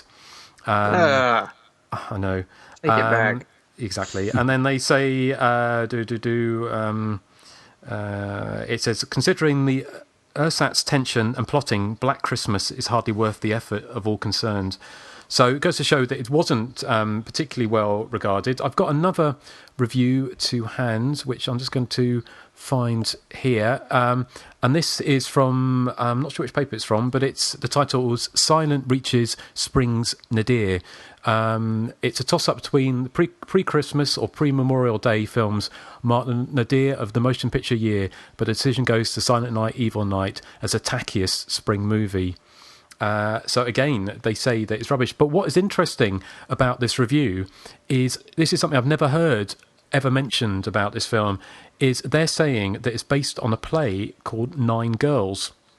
Now, it says, I'm quoting from this review, it says, its story is little more than an update with variations on a mystery play titled Nine Girls, in which one by one sorority sisters are slain. The extra measure here is the house mother. She's such a two-faced, tough-talking tub of lard, her death registers as a plus. Now, what's interesting is that I've never seen that mentioned anywhere else, that there was a play where sorority sisters are bumped off one by one. So I've not found any more about that. I want to see that, though. Yeah, that it's sounds interesting, isn't really it? Cool. Yeah, exactly. And it's kind of, if anyone's interested on these PDFs, I'm quite happy to send them out. Just drop me a line. It goes on to say it doesn't even compare well to Nine Girls, despite updating. It says it's useless to report the plot. It will never rival Agatha Christie's 10 Little Indians. And the other thing, of course, to say about Black Christmas is that people, again, say it's kind of the year zero of the slasher movie.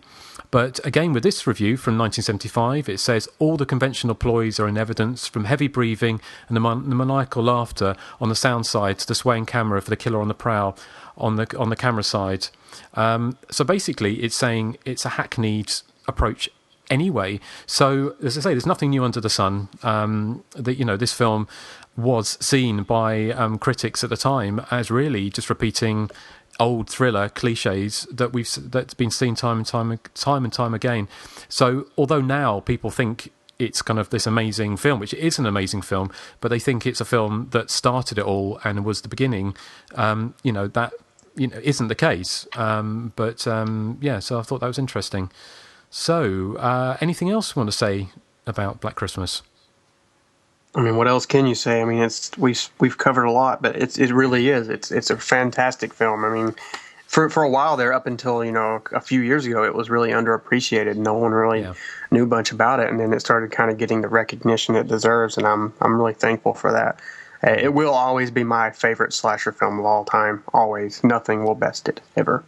Well, does anyone else, when they think of Black Christmas, start singing Wham's Last Christmas, but singing Black Christmas instead in their head? No. Last Christmas. I heard that on the radio the other day. Eric, you were going to sing for us, weren't you? Are you going to do it now? Was I?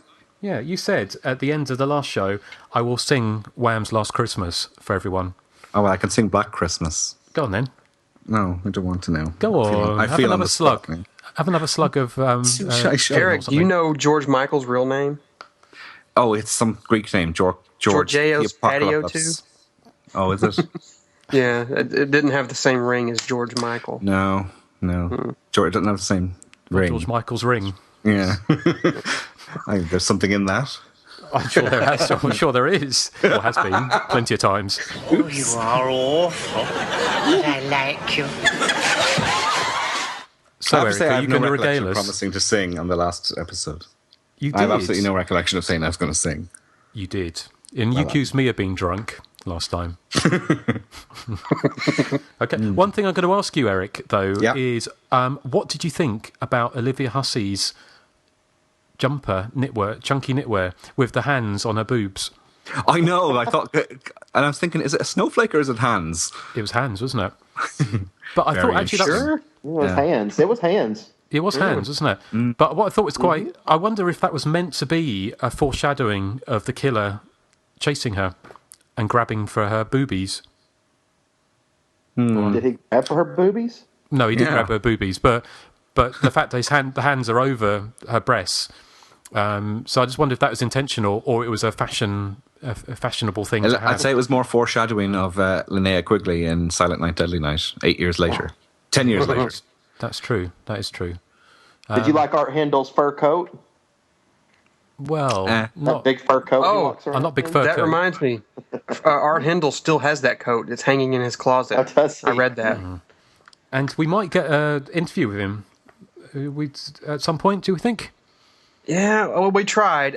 He's busy filming a movie this week, and he told me he would try to get back to me in time, but if not, hopefully we'll get maybe a mini-sode for that. And we also spoke with Lynn Griffin, but I'm not certain if obviously she didn't get back with us in time either, but you never know. It could happen.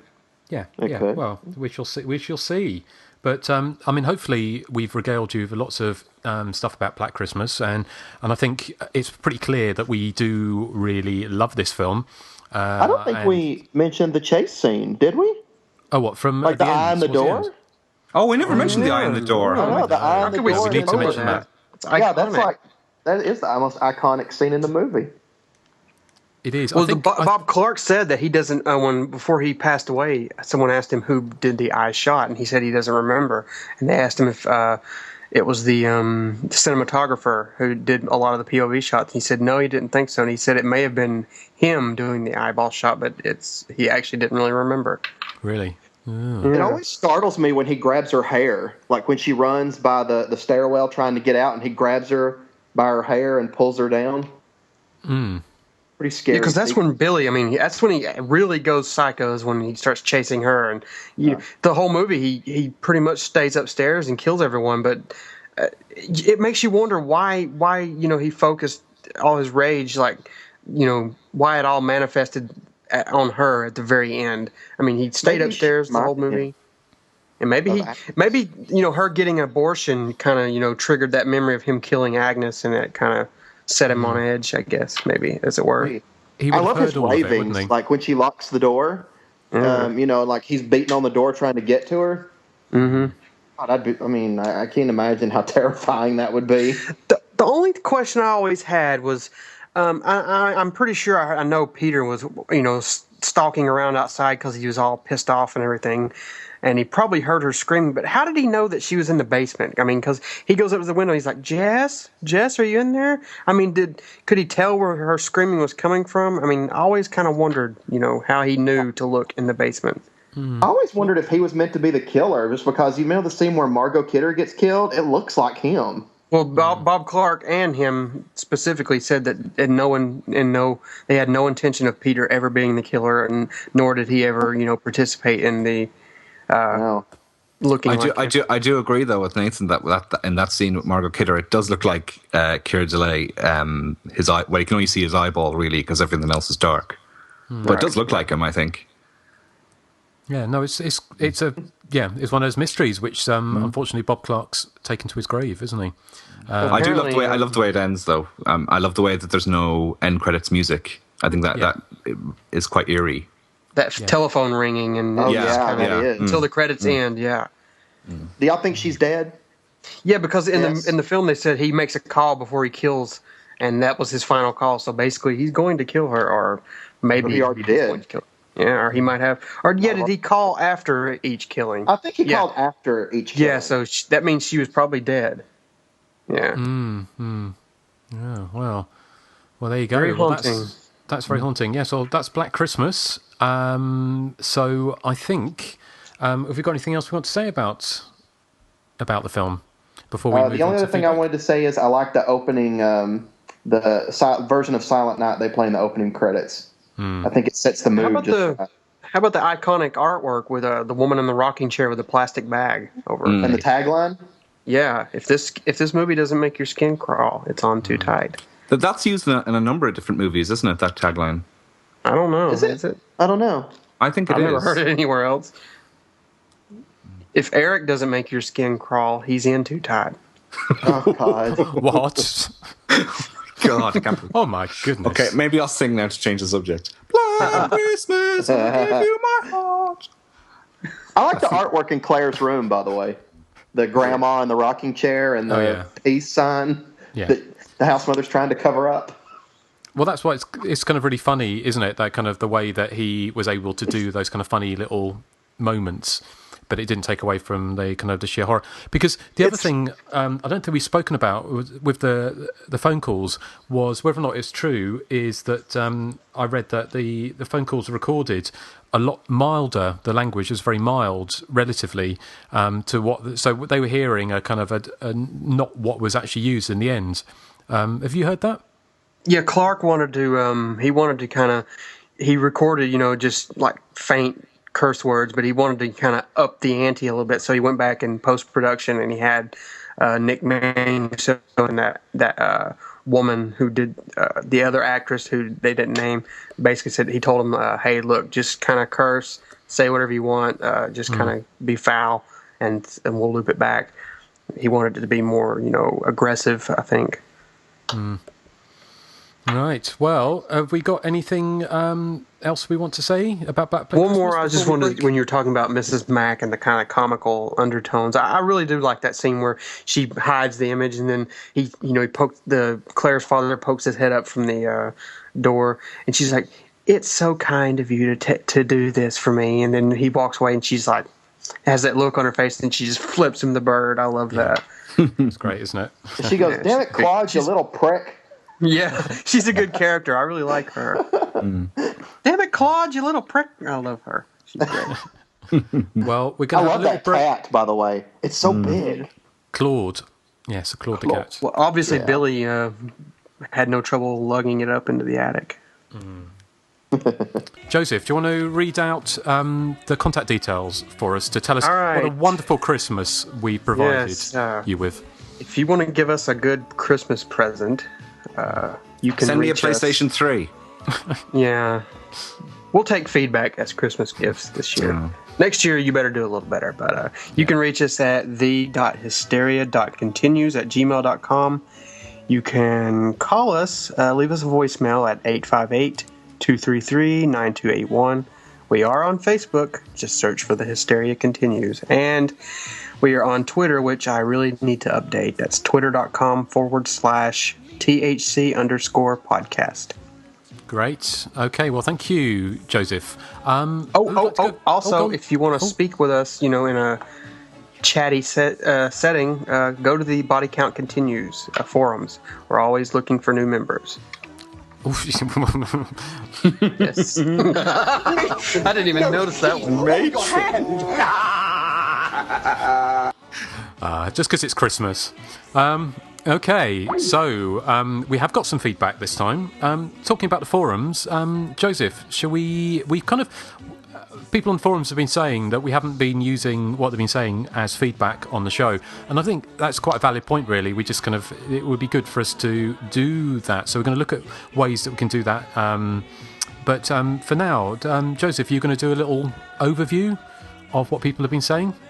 Yeah, I guess we've been meaning to kind of read stuff from the forums, but it's usually been kind of one-line stuff. And I don't know, I thought that might seem monotonous, but we might start doing a compilation of lines and reading it all out at once. But for this episode, 42nd Street Freak writes, he says, hello to all the Hysterians. I reviewed Night School ages ago as part of my nasty section, but I have very little memory of it. I have an American VHS, but I did like it, the awful Rachel Ward aside, and the roundabout death was superb. As mentioned, it was one of the UK nasties that became a nasty, like The Evil Dead, despite being a cut version. Top show, guys, and very funny. Great to hear the cat and the carry-on sound bites. Brings a tear to my English eye, it does. But I might say you actually get a lot of feedback from many people on the forums right here. Because I remember last week we made a joke about not getting any feedback, which is not true. I was actually joking. But podcasts with feedback forums never seem to use the feedback post as feedback. If we posted our post as an email, it would be read out. But post our posts as posts, and they're not counted. Okay. Obviously, you wouldn't use one-line, very short posts, though there's nothing wrong with them. But if people have a long sentence or even sentences about the show, basically an email, they could be classed as feedback. And that's all he had to say. That was 42nd Street Freak. Okay, so thank you, 42nd Street Freak. I'm not sure your real name. Thank you, 42nd Street Freak. And check out his website. It's Beardy Freak Reviews. Yes, that guy. He's got really excellent reviews. Very well written. Very good writer. Very good writer. Great. Okay. Well, who would like to go next? Well, I have a couple more. You want me to go ahead and read those out, or? Oh, or we could take it in turns. Oh, I don't mind. Yeah, sure. Someone else go next. Eric. Okay, I'll go. I've got a email here from Brian Sammons. He says, "Hey guys, love the Night School show as always, but your top 70s horror movies. Come on, you guys missed some great films. I mean, no one mentioned The Exorcist. Sure, Erik nominated The Exorcist 2 for a laugh, I guess. Just kidding. No, I'm not. But no one else mentioned the original. Or what about other spectacular satanic cinema such as The Omen or Rosemary's Baby? Or what about Phantasm? That movie is awesome, a true nightmare captured on film. And no love for Cronenberg? Besides Rabid and Shivers, there was his creepy as hell The Brood. And don't even get me started on how all four of you skipped over Dawn of the Dead, the best zombie movie ever made. Okay, I'm just razzing with you a little bit, but... there were so many great movies in the 70s, it would be impossible to cover them all, and I like that you had some obscure flicks in there, like Death Dream. But I do have a challenge for you four. Doing a top 3 for the 70s and 80s is easy in one regard, as there are a ton of great films to choose from. Now, how about you try to do a best-of list from the horrible 90s? I'd love to see you come up with a dozen non-slasher horror films that were actually good during the deadbeat decade. Consider it a dare. Anyway, all joking aside, this episode was another great one, and please do keep them coming. All the best, Brian Sammons. Thank you, Brian. Well, Brian, I didn't really include The Exorcist 2 in my top 3 70s non-slashers as a joke, because I do genuinely love the film. I do love the original more, but I saw this as an opportunity to give some love out to The Heretic. I do love giving love to heretics. That's why I didn't mention The Exorcist, but it would be normally in my top 3. I can't believe I missed Phantasm because that's one of my favorites. That was just an omission, just because I forgot. Rosemary's Baby is 1968, I believe, so that's not a 70s film. The original Omen, again, that's one that slipped my mind. I don't know if it would be in my top 3, but I do love it. Dawn of the Dead, I think I've said this before. I think it's kind of overrated. Wouldn't be one of my favorite films, although I do think it is quite good. What do you guys think of our omissions for the 70s? I agree with you. I mean, I think Dawn of the Dead is overrated. I think our top 3 is not necessarily. I mean, it could be what we think is the best, but it's also more what we think is the best, and it's also more along the lines of what we like at the time and stuff like that. I don't think everyone should go out and pick the most obvious of choices. And I'm not saying that your choices, Brian, are the most obvious, but also I'm going to get a lot of flack for this, but I don't like Phantasm. I think it's boring. I think it's overrated. Sorry, I know that's going to get a lot of feedback, but what about the Cronenberg trio he mentions? Rabid, Shivers, and The Brood. I love all 3. I love all 3 as well. Yeah. They're excellent films, excellent. Especially The Brood. I think The Brood is my favorite of the 3. For a long time, it wasn't my favorite, but it is now of his 70s films. Yeah. See, Justin? I'm not like, I don't like, sorry, I'm not Justin, in case people are listening. Oh, you sound just like him, sorry. I'm doing a really good accent. I'm so sorry. This is a great impersonation. I was just saying, like, I don't regret my top 70s picks. I really love the ones that I chose. But the problem is, when you're doing these, like, I forget. There's so many I forget. I don't remember them until, after the fact. Well, I used Wikipedia and went through the year from 70 to 79, and I saw a lot of those films that he mentioned, but to me, they're not my favorites. I mean, they're favorites to a lot of people, but I prefer what I picked. It is what it is. You pick what you pick, I guess. But exactly. I think that's the thing, isn't it? We got some flack when we started the podcast by saying people thinking we were saying these were the best of the genre or the whatever the top 3s, but that's why we decided to say they're our personal favourites because they're not the best. No, we think for everyone, it's just what we like. So there you go. Exactly. But I do like the idea of the challenge of doing 90s non-slasher. Yeah, I'm not sure the 90s were as bad as the noughties. I'm not sure. No, I can think 3 off the top of my head that I really like. So I take his challenge right now. Yeah, but we will save that for another episode. We accept your challenge. Yes. Okay. Well, in fairness, there was a lot of rubbish in the 90s, but I think there was enough. I think there was plenty of good stuff as well. Absolutely. Okay. Right. Well, thank you very much for that, Nathan. What have you got for us? I don't have anything. Oh, I'm sorry. I mean, I wish I did. Make something up. Okay, I have one here from Amanda Hug and Kiss. And she says, loving the show.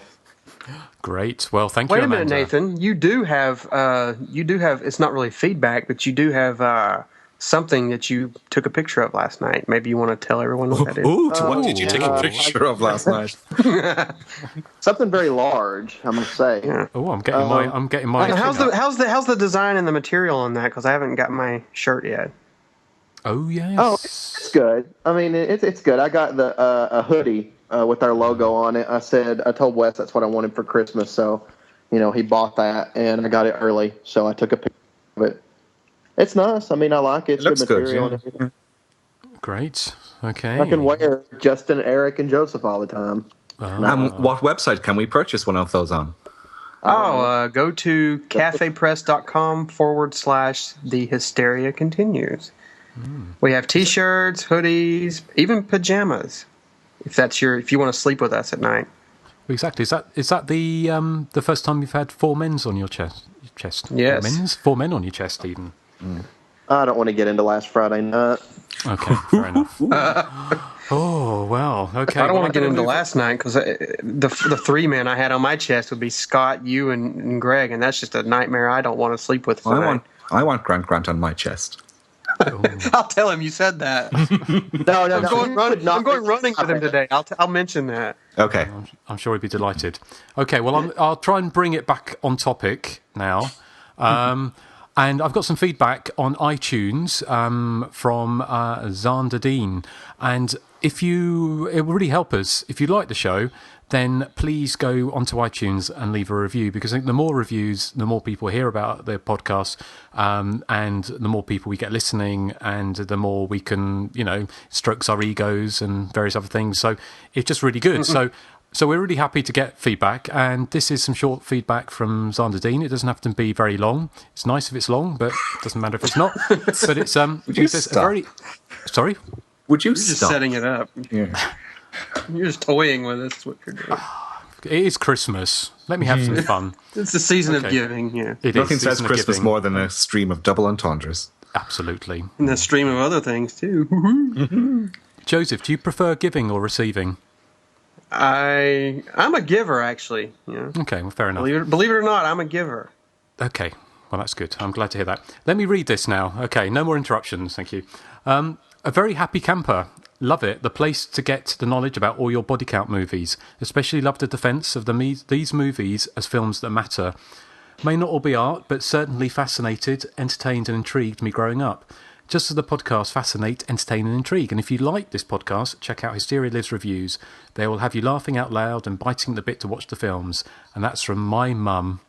No, it was from Zander Dean. So thank you, Zander Dean, for writing in. That was, lovely bit of feedback to get. So thank you. And have we got anything else? I know we've got a voicemail coming up, which is quite exciting. Yeah, I got a couple more over here. Okay, yeah. I actually got one I'll save for after the voicemail, but I got one says, "Hello, Hysterians.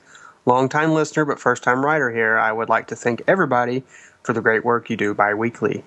Also, I would like to thank you for picking a good film after two very disappointing films." And I'm going to interject a little fuck you there, but never mind. I enjoyed Terror Eyes as a light but well-done slasher, and I can't wait for your comments.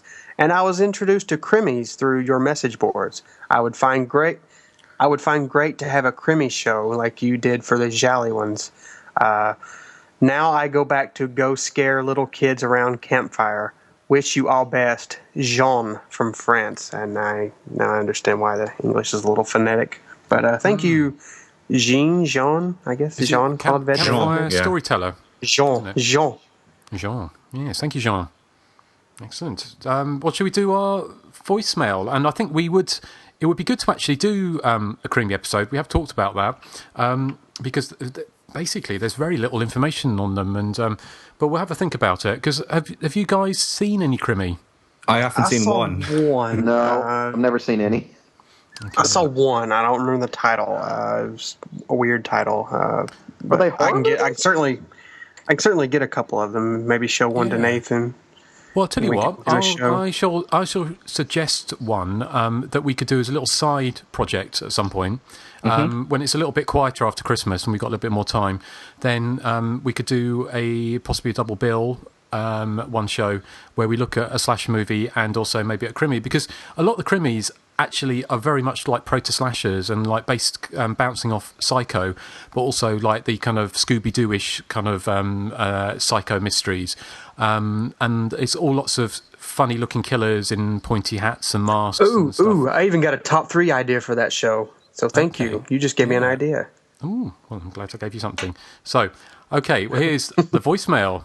Oh, hey guys, this is James. I sent you an email on your 2 shows ago, your last summer party show, and I was just calling to tell you guys that you guys do a great job, and I just wanted to share that my personal list of favorite or people that I wish hadn't died in a slasher movie. My number 3 would have to be the head Reverend character in Superstition. I mean, he was the main character, and he basically did everything. He was nice to everyone. He, when the cop guy was yelling at the old woman, the old caretaker, I guess, he was nice to her, and he believed in the superstition, I guess. And he just gets dragged into the lake, which I thought was pretty fuckish. Okay, my number 2 would have to be Seth from Hell Night. I mean, in the beginning, when we first meet him, I was like, oh, he's just gonna die. But then he did drugs. I think he did drugs. There was the alcohol, there was the sex. He was doing everything wrong. But then he climbs the gate, tries to alert the police, steals a shotgun from the police station, and goes back to Garth Manor to rescue his friends. I thought that was awesome, and I was cheering for him all the way, and I was really sad to see him die. Even though I knew it was coming, but I just wish that they would throw a curveball and let him live. And my number one would be Juan from Club Dread. You guys haven't discussed Club Dread on your show yet. I was just wondering if you guys have actually seen it. It's one of my all-time favorite slasher movies, and I love it. It's a great parody if you love the old slasher movies. And Juan is basically a Costa Rican dive instructor. He was really great character. All the characters in this movie are likable. Every single one. And Juan, I don't know, something just really touched me when he died. And he was awesome. But anyway, there's my list. And I know that you're doing a Christmas show after your Humongous episode. I watched a little bit of Humongous, and I think it's okay so far. I'll try and finish it before I listen to your show, which is most likely going to be amazing, as always. And, I know it's for your, after that, you're doing a Christmas show, and I just wanted to know, or I want to put in a request for you guys to discuss Silent Night, Deadly Night Part 2, just because that is one of the worst movies I've ever seen, but I love it. It's just so fun, and I think you guys could have a lot of fun with it. I'd love to hear your opinions on that one. So yeah, there's a little voicemail. Hope I didn't take up too much of your time, and thanks. Keep up the great work, and I'll keep listening. Oh, that's brilliant. Thank you. I think we satisfied his craving. We did talk about Silent Night, Deadly Night 2. We did. I didn't get to say what I wanted to say about it, though. I just wanted to say that I love that Justin mentioned that in the original she has like an accent, but she doesn't have it in the sequel. Like they forgot that she had this accent. Is it the same actress? No, it's not the same actress. They just forgot she had an accent. I think that was probably the last thing they were concerned about, Absolutely. Yeah. They were concerned about adding up the running time. Yeah, certainly were. Great choices for people that should have survived, especially Seth. I'm very much with you on that. He's probably, it's a film peppered Hell Night with likable characters. But he was, for that kind of dude type sort of frat kid, he was pretty likable, wasn't he? So yeah, it's a shame he died. So thank you ever so much for phoning in. And as you can see, we're not going to make fun of you if you phone in. Well, we can't promise that, but we probably won't make fun of you. So as you can hear, we would like to hear some more. So please do phone in. Do we have anything else? Are we going to wrap? Yeah, I got one more. It's Christmas? actually from the guy who just left the voicemail. He says, hey guys, sorry if my call-in was a bit rambling. I was unprepared, I'll admit it. But I forgot to mention one thing. There's a website called stickam.com where shows can go live, and there's a chat room for listeners. I'm not sure how it works, seeing as you're in separate countries, but I think it would be insanely cool if you guys did a live show with chat room involvement. Also, I was just wondering what your thoughts were on Blood Rage and Iced. I listened to the first episode a while ago, but I seem to have forgotten. I haven't heard Blood Rage mentioned on the show at all. I find both of these films to be really, really fun, especially Blood Rage, and it would be awesome to see some episodes on them. Also, Justin, I saw a cut version of Psycho Cop 2, and I still adored it. That movie is so much fun, even without the gore. But since you do have an uncut version, by all means, pop it in and enjoy yourself. I don't want to take up more of your time, so I'll close by saying... You are awful, but I like you. He says, so I'll close by saying, keep up the good work and don't stop churning out these wonderful shows. My best, James. Well, thank you, James. I also just forgot to say about Club Dread. I haven't seen Club Dread since it came out, actually, and I didn't like it at the time, but I have a feeling that I might like it a bit more now. I don't know. I love Club Dread. He's right. All the characters in that film are extremely likable. I mean, that's one of the driving things behind the film is that all the characters you kind of like, they're so fun and kind of carefree, and they're not mean or anything like that. They're just likable guys. Juan Castillo. What do you think of that joke in the movie, Joe, where the girl's name is You, and she's getting hysterical, and that girl goes, "Quiet you." Quiet you. That always makes me laugh. Juan Castillo comes in and he's like, "You and Hank are fucking dead." He's like, "What did I do?" He's, "No, you and Hank are fucking dead." Are you talking to me, you little shit? I still love the, from this moment on, Machete, Phil Coletti was forever known as Machete Phil. And I like when Yu's trying to make her get away in the golf cart and the killer's just walking right next to her. Yes. I know Erik loves trying to get it started and everything.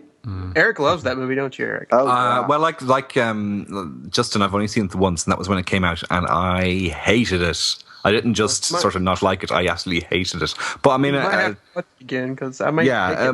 Because it's about 9 or 10 years old now, so it's quite a while since I've seen it. But also, James mentioned about Blood Rage, didn't he? And what was the other film? Iced, wasn't it? Yeah, Iced. Ooh, yeah, I love Iced. Yeah, Iced is great. Iced is good fun, isn't it? And yeah, I like Iced. Yeah, I'm not much of a Blood Rage fan. Great gore, but I always thought it was kind of boring. Yeah, it's very gory, isn't it? And it's quite funny in some places, but that'd be quite an interesting one to do at some point, wouldn't it? Yeah. Yeah. I can do both of them, actually. It'd be a nice show. Absolutely. Well, of course, if you're going to do Iced, you also have to do Blood Frenzy because it's the same director and same cast. Yes. Oh, God, it's like the antithesis. It's like one's a hot desert movie and one's a cold snow movie. And made by the same people. That'd be brilliant. Oh, those movies are so awesome. And they're both rather, humorous. I adore them. Yes. Okay, we'll definitely we'll look at doing that. After this show, we are going to talk about what we're going to be doing next. We haven't decided, so we can't tell you. Oh dear! Oh, I know what we're doing. An evil laugh. That laugh, I already know. Uh-oh. It's my pick, people, so you know what to expect. Gosh, yes. Well. Oh, I know what he's picking. I know what he's picking. Do you? Oh my God!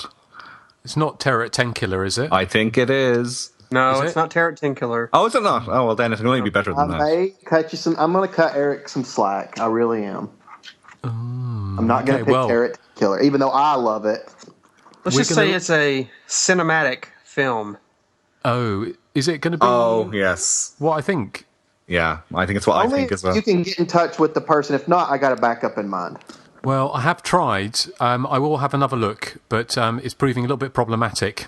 And there's an interesting story behind that. But we'll leave you in suspense, I'm afraid, because we haven't decided. But I hope if you're listening to this on Christmas Day, then I hope you have yourself a black little Christmas. But if you're not and you're catching up after Christmas, then I hope you had a great day and you weren't killed and dismembered by Santa Claus. Or Billy. Or Billy. And you found whatever you wanted in Santa's sack. And hopefully we will see you in the new year for some more fun and frolics. So anything else to say, guys? Or I just want to say I'm watching the Eye in the Door scene right now. Okay. And I just want to say Black Christmas and a New Year's Evil to everyone. Absolutely. Yeah, well, Merry Christmas, everyone, and have yourself a great little time, and we will see you in the new year. Merry Christmas. Bye.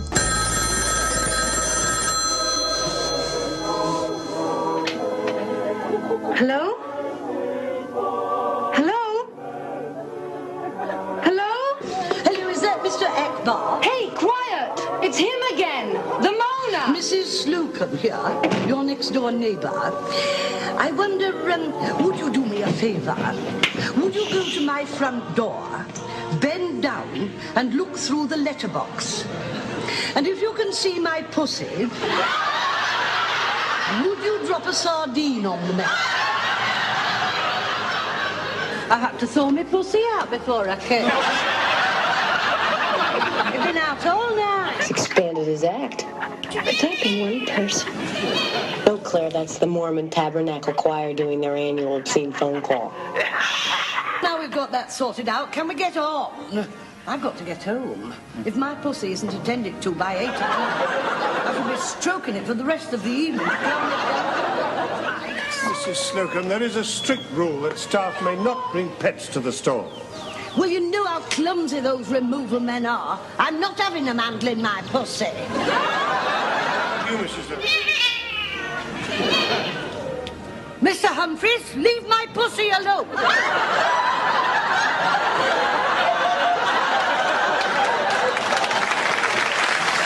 Well, if I'm not home on the stroke of 6, my pussy goes mad.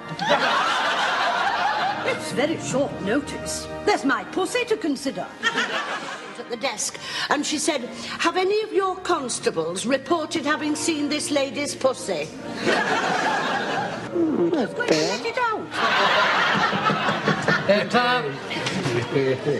Oh, Mr. Rumbold, I hope this isn't going to take long. My pussy's been... Listen, you pervert, why don't you go over to Lambekai? They could use a little of this. Convenient. And I hope we're not going to be late tonight, because I've left... Oh, why don't you go find a wall socket and stick your tongue in it? That'll give you a charge. The mere sight of my pussy drives him mad. You fucking creep. Look, I'm trying to get my pussy on the phone.